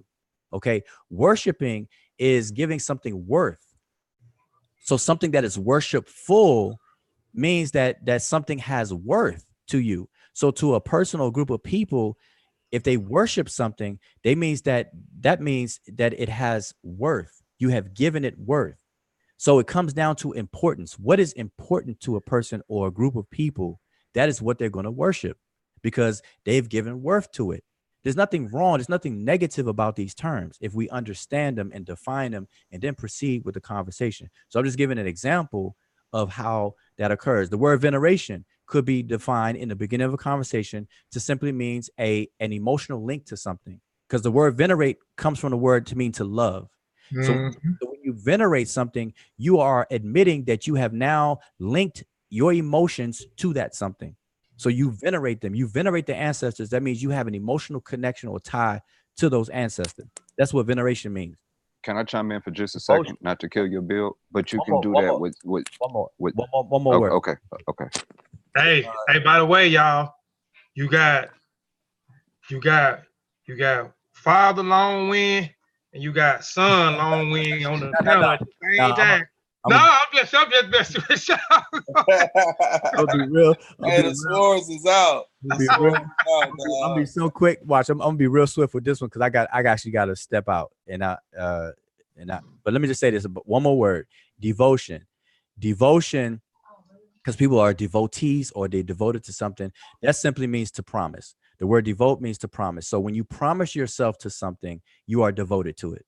So we got to understand, and I'm giving these terms in the way that I am, and some other people may use the same terms that I'm giving in a different way. And if that's the case, when they enter the conversation, they have to make their terms known. They have to define their terms, or somebody has to do it, and there has to be an agreement even before the conversation proceeds. Because the ambiguity is what causes the problem. A lot of times the disagreements in the world, about 90% of all disagreements is due to a lack of communication, miscommunication. And it's always based on the concepts that are in people's heads versus the triggers or the sounds or what's written that's supposed to trigger those concepts. It's a misfire. And through that misfire, it becomes problematic. But anyway, so yeah, I'm gonna retire my MC Iron Lung and I'm gonna pass it over to Vasa. But yeah, I gotta go. But I'm gonna listen on my phone if I can. I gotta step out, so I'm gonna be away. But I appreciate the link and everything. But yeah, man, let me know if a conversation like this, because this is the kind of conversation that needs to be had. And I'm looking for mature people to have a conversation, because every now and then I'll try. But man, I see people, they're not really ready, boy. A lot of people. Call me. Who is that? Unc Banu. What's up, Unc Banu? Oh, hey, Hotep. Yeah. So we can have this conversation, but I'm talking about, I'm talking about a public conversation, like, so other people can learn from the dialogue. So yeah, I already know you down for a conversation like that. So that's like a given. So yeah. So you too. So listen, if you see a conversation like that going down, make sure you send me word, because those are kind of conversations I look for and I like to engage in, especially if I have the time and everything like that. So, I'll return that to you. So it's no problem. But I gotta go. So peace. I appreciate the link and everybody. And yeah, I see he done. Something must have happened to him. He done popped out. I can't see who all's on the panel for some reason, but I don't know what I don't know. Let me see, because then that's what I was trying to see what was going on a while ago when I thought I had promoted you to okay, never mind. I see it now. I see it. I see everybody. Satep, Basa, Bro Sutek. Oh, dang, my fault. Where my manners? Peace to everybody on the panel. Hotep and Uncle Jasaneb and all that good stuff. But I'm gonna say Shimon Hotep now, about to roll out. But I appreciate the link. But I'm gonna see if I can listen in on the phone. Okay. All right. But I'll talk to y'all. Hotep. All right. Okay. I don't see Banu no more. I see he's still okay. There he is. Yo, I ain't went nowhere. Oh, what's going on, bro? Hey, I'm well, brother. Hey, I appreciate the link. I appreciate the build, the presentation and everything. You know what I mean? And he rich. Sean, he sent me the link to my inbox. I was like, you know what, damn it, let me go ahead on and check this joint out. You know what I mean? So, been in here the whole time, and definitely, I appreciate the direction that the conversation took. I feel like I've been away handling business for a minute, and we kind of picked up. The conversation kind of went in a direction where, I guess I last checked in. This is where we was at. So, can I go ahead, or was it somebody else's turn? Go ahead. Okay, so on the note that Rujau, left off on, his point in respect to having a dialogue, and scrutinizing African traditions. Okay. I don't think this is anything new per se. Okay, I don't think this is something that hasn't been done. Maybe it hasn't necessarily been done by someone from the quote unquote conscious community, but there are numerous scholarly works, works written by anthropologists and other scholars, where they've gone into these various communities and have reported the things that were taking place. They wrote extensively on the traditions as they found it, and they scrutinized them. I wish that, our brother, didn't have to go, because, I kind of wanted to ask as far as, to what extent he was familiar with some of these works, and then in what way would his approach, in what way his purpose differs from those works that have already been done. You know what I mean? So, when we start talking about, the worldviews of various people, they have defined for themselves what they mean by certain things. And, one of the things that I can respect about some of the works that have been done, even by our racist European counterparts, okay, is that, they went inside, a lot of them. They went inside these communities. They went inside of these, amongst these people, some of them even living for some years amongst these people, and in writing about these traditions, they reported what they saw. They were able to lay out these definitions, and, whether they agree with certain things or not, they were speaking from a position closer to authority, than just being on the outside scrutinizing an African tradition. So I think that it's important. Like, I left a little comment in the chat room, like, yo, come inside. ATRs, African traditions, this is an experiential thing. You have to get involved. You have to experience certain things for yourself in order to speak on them with any kind of sense. You know what I mean? So, like, you want to know, we using, the English language, we're using terms such as spirit, you use terms such as forces. Do we mean the same thing as, a physicist? You know what I mean? Do we mean the same thing as a chemist when we use certain terms? Or are we using terms that, we feel most closely speaks to or translate what it is that we're trying to articulate?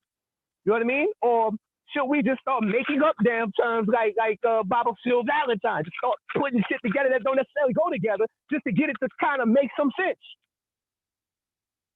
You know what I mean? And if we don't mean the same thing, I just find it a little bit disingenuous to start kind of throwing pot shots and making certain statements. Energy, spirit, okay? Energy, spirit is just breath. Energy is the capacity to do work. X, Y, Z. What do we mean by this? Let's have a real conversation and dialogue with actual practitioners. Come inside, sit down for a minute and observe, and then let's start having a real dialogue. Until then, I think, if I can be frank, this is what kind of makes people, it's like a turnoff. Like, it comes off as disingenuous because there aren't too many practitioners that these conversations are taking place with. There aren't too many initiates that we're having these conversations with. There isn't much field work that's being carried out by the people that are talking about having this conversation. So, it comes off, it's kind of a turn off. It comes off as disingenuous at the end of the day, and it's a little irritating, for most. But definitely we welcome, I would say, I don't know any, any practitioner of an ATR that does not welcome the dialogue. Me personally, I am willing to actually kick it off. I'm willing to sit down and have a build with with my brothers, you know what I mean? And let's talk about these things. But let's do it in a way to where, both of us understand, or both, I don't even want to say both sides. Everybody involved understands the overall goals, the aims, goals, and objectives of having such a conversation, because we can't just set ourselves up as the gatekeepers of the conscious community. We the gatekeepers of African spirituality or African traditional religion, and we're not involved in African traditional religion. We want to be the gatekeepers before our people get involved and hands-on, and we're not involved and hands-on ourselves. I just don't think that's the way to approach this thing. Mm-hmm. Hold on one second. Wujao joined back the panel too, brother. Uncle Banu, I know you. In the chair. Get back in, Stable Wujao. Great. Yeah, hold up. Can y'all hear me? Yeah, we can hear you. Okay, yeah, I joined back in because I was listening. I had to leave out, so I'm on the phone now. But I was listening in, so I can I heard what It's a good point, Uncle Banu. I don't know if y'all can hear me, but that was a good point. Excellent point. Oh, can y'all hear me? Yeah, we can hear you. Can y'all hear Sable? Yes, sir. Oh, okay. So yeah, Uncle Banu, what you were saying touches on what the reason why I was saying what I was saying, because like you made a point that do people in African ATRs, when they say spirit, do they mean the same thing as a physicist? And so this is why I said, I'm not sure if you heard me at the beginning of these dialogues. You went out on a Sable. You must have went through a bad spot. Yeah, he went through a bad. You'll figure it out, huh? Oh, go ahead. You kind of went through a bad spot. I guess you had dropped off. We missed you for a minute, bro. Oh, I was saying that that whether two people mean the same thing, that's a problem that's resolved at the beginning of the conversation when you do what I was saying that should be done, which is you have to outline your definitions at the beginning of the conversation. So if I give a physics definition of energy, but a person who practices ATR is using energy in a different way, we'll find that out at the start of the conversation, and we iron that out at the beginning. So that's not a problem at all. So that's what has to happen. But I want to say this too, that we got Christianity is scrutinized.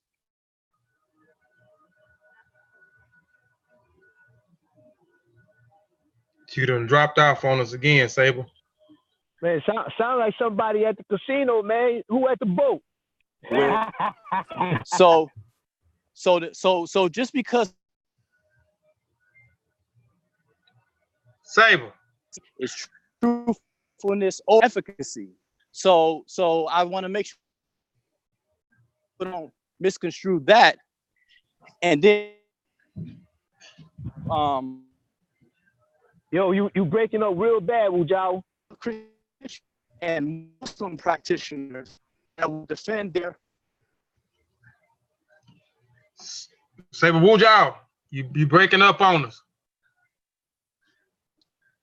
I don't even think he can hear us. I can tell you with some heat, though. I can tell you some heat. You breaking up on us. You breaking up on us. Yo, we ain't hear nothing. I heard Christian and Muslim, yo. Yeah, you was going in, but we couldn't. You was coming in and out, in and out. Dad, can you hear me now? Yeah, we hear you. Okay, so hold up. So man, all right, I don't know what y'all heard, but this is what I was saying. Let me just repeat a little bit. I was saying that just because somebody like I agree with come on the inside and it being experiential, but we also have to caution ourselves that being on the inside does not speak to the accuracy or truthfulness of something, because we have a lot of Christian practitioners and Muslim practitioners that practice their practice from the inside, but yet we still question what it is that they practice.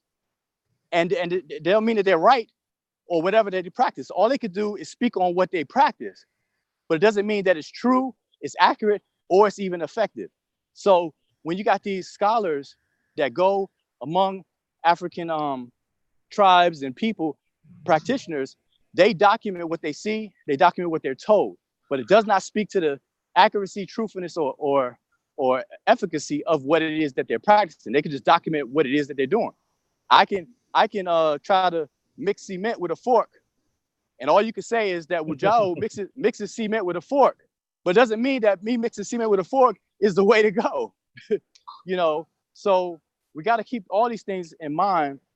That's why I say we got to have mature conversations where all of this stuff could be unpacked, because we tend to be in something and we get real defensive of it because we're in it in real time. And that's understood. That's how human nature is. You're going to defend what you're in, and that's fine. But that's why it takes good character and a mature mind to have a conversation and be as objective as possible. So that's what I was saying. So I wanted to make sure that those things are clear. But I was giving an example of, in Christianity, a question I can ask a Christian practitioner and say, listen, Mary, you believe in Mary. Mary is the mother of Jesus. Well, Jesus is a male child or a man. How did Mary give birth to a male child without a Y chromosome? Where'd she get a Y chromosome from? Because it's the man that determines the sex of a child. So if Mary never had sex with a man, where'd she get her Y chromosome from? And that's a valid question. And I can ask a practitioner that. But it doesn't mean that they even know the answer or that the answer will be truthful or not.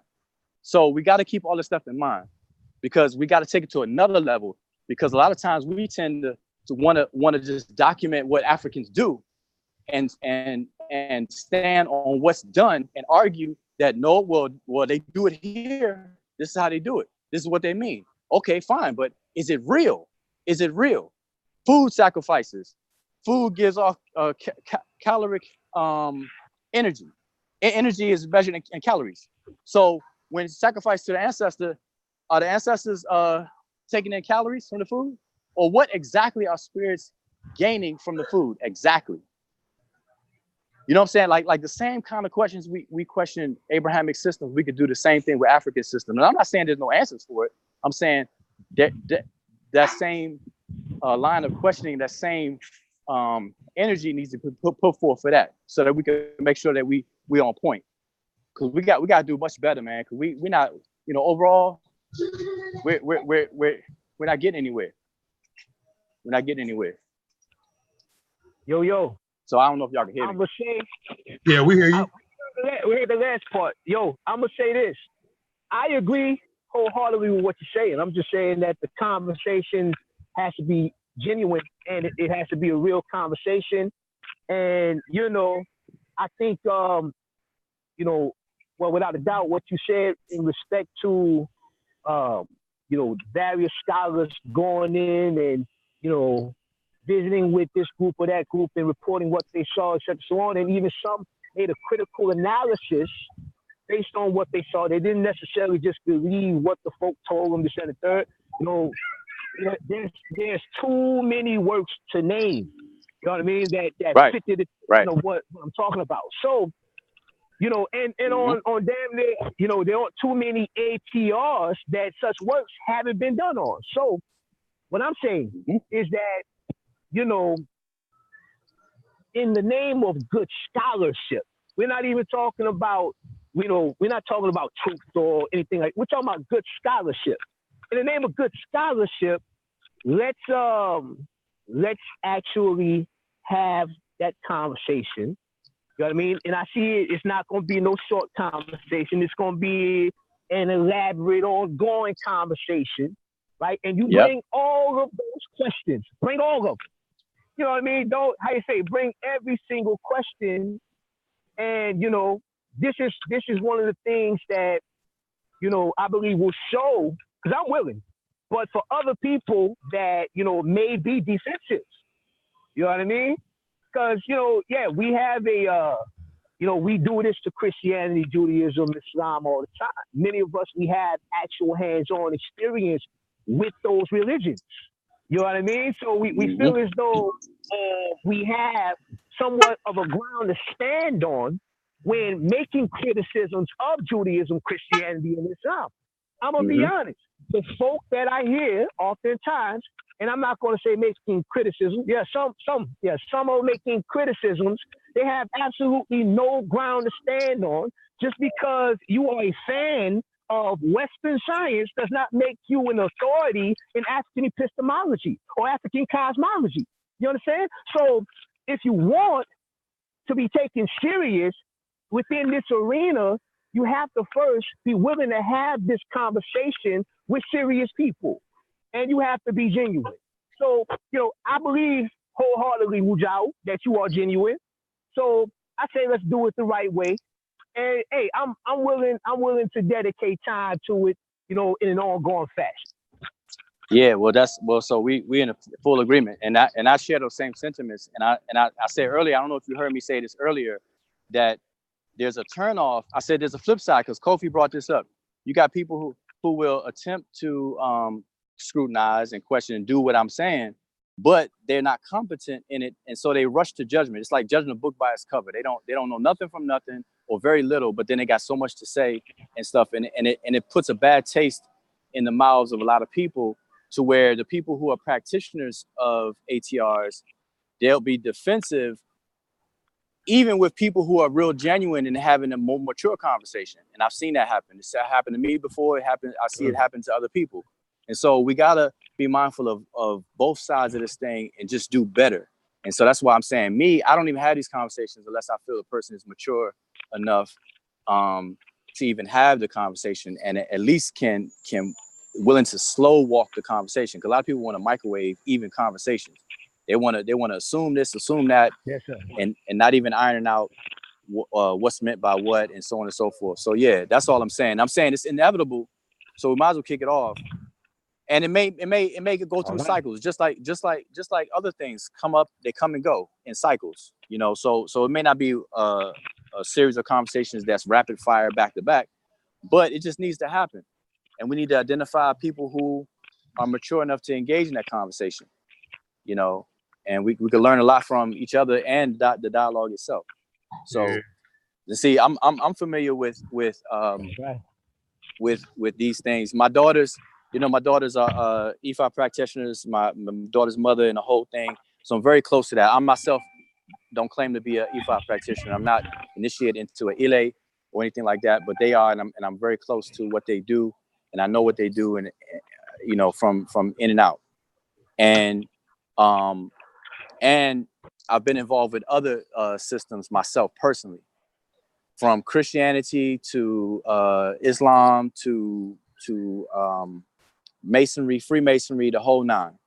And, you know, dealing with people that are likewise, and so on and so forth. So I understand that when you're in something, it's hard to critique what you're currently in, because when you critique something that you're currently engaged in, you get this sense of traitor. You get this sense of I'm betraying my own thing if I be too critical.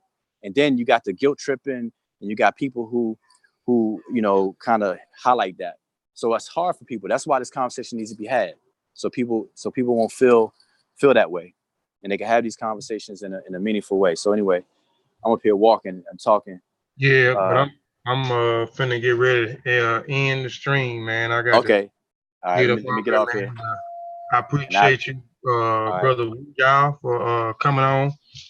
Brother Uncle New, I know you came in late. We were trying to get everybody in when we first started the show, or in the middle of the show. Everybody want to come here with us, could have tried to end the show, man. But it's all good. But yeah, we need to have more discussions on this subject, on this topic.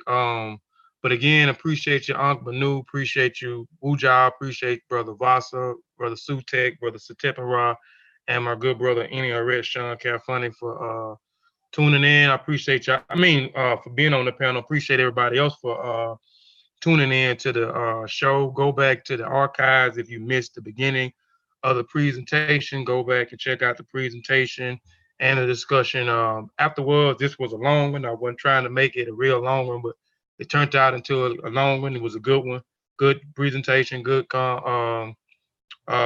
conversation after the presentation, man. So tune in next week to the Masa Warrior Clan channel. Please support the Masa Warrior Clan channel. Please support Seshu Ma'ani Meta Nature. Please support Kofi Piesie TV. Brother Unc Banu, what's the name of your YouTube channel? Unc Banu. Unc Banu. Please support my brother Unc Banu YouTube channel, and go cop some of his books. He's an author as well, so cop his published works. He's also a tour. I guess I can say a tour. He conducts tours to Kemet. So you got a website too, don't you, Unc Banu? Yes, sir. Give me a. Go ahead. Yes, sir. It's www.henensu.com. www.henensu.com. Yeah, so go to the brother website and check out the information on his tours to Kemet and everything. You got your books on there also too. Your books on there, your website also, ain't it, Banu? Yes, sir, brother. Okay, yeah, and check out his published works. And on that note, man, I want to say Black African Power, man. Peace, man, and we out.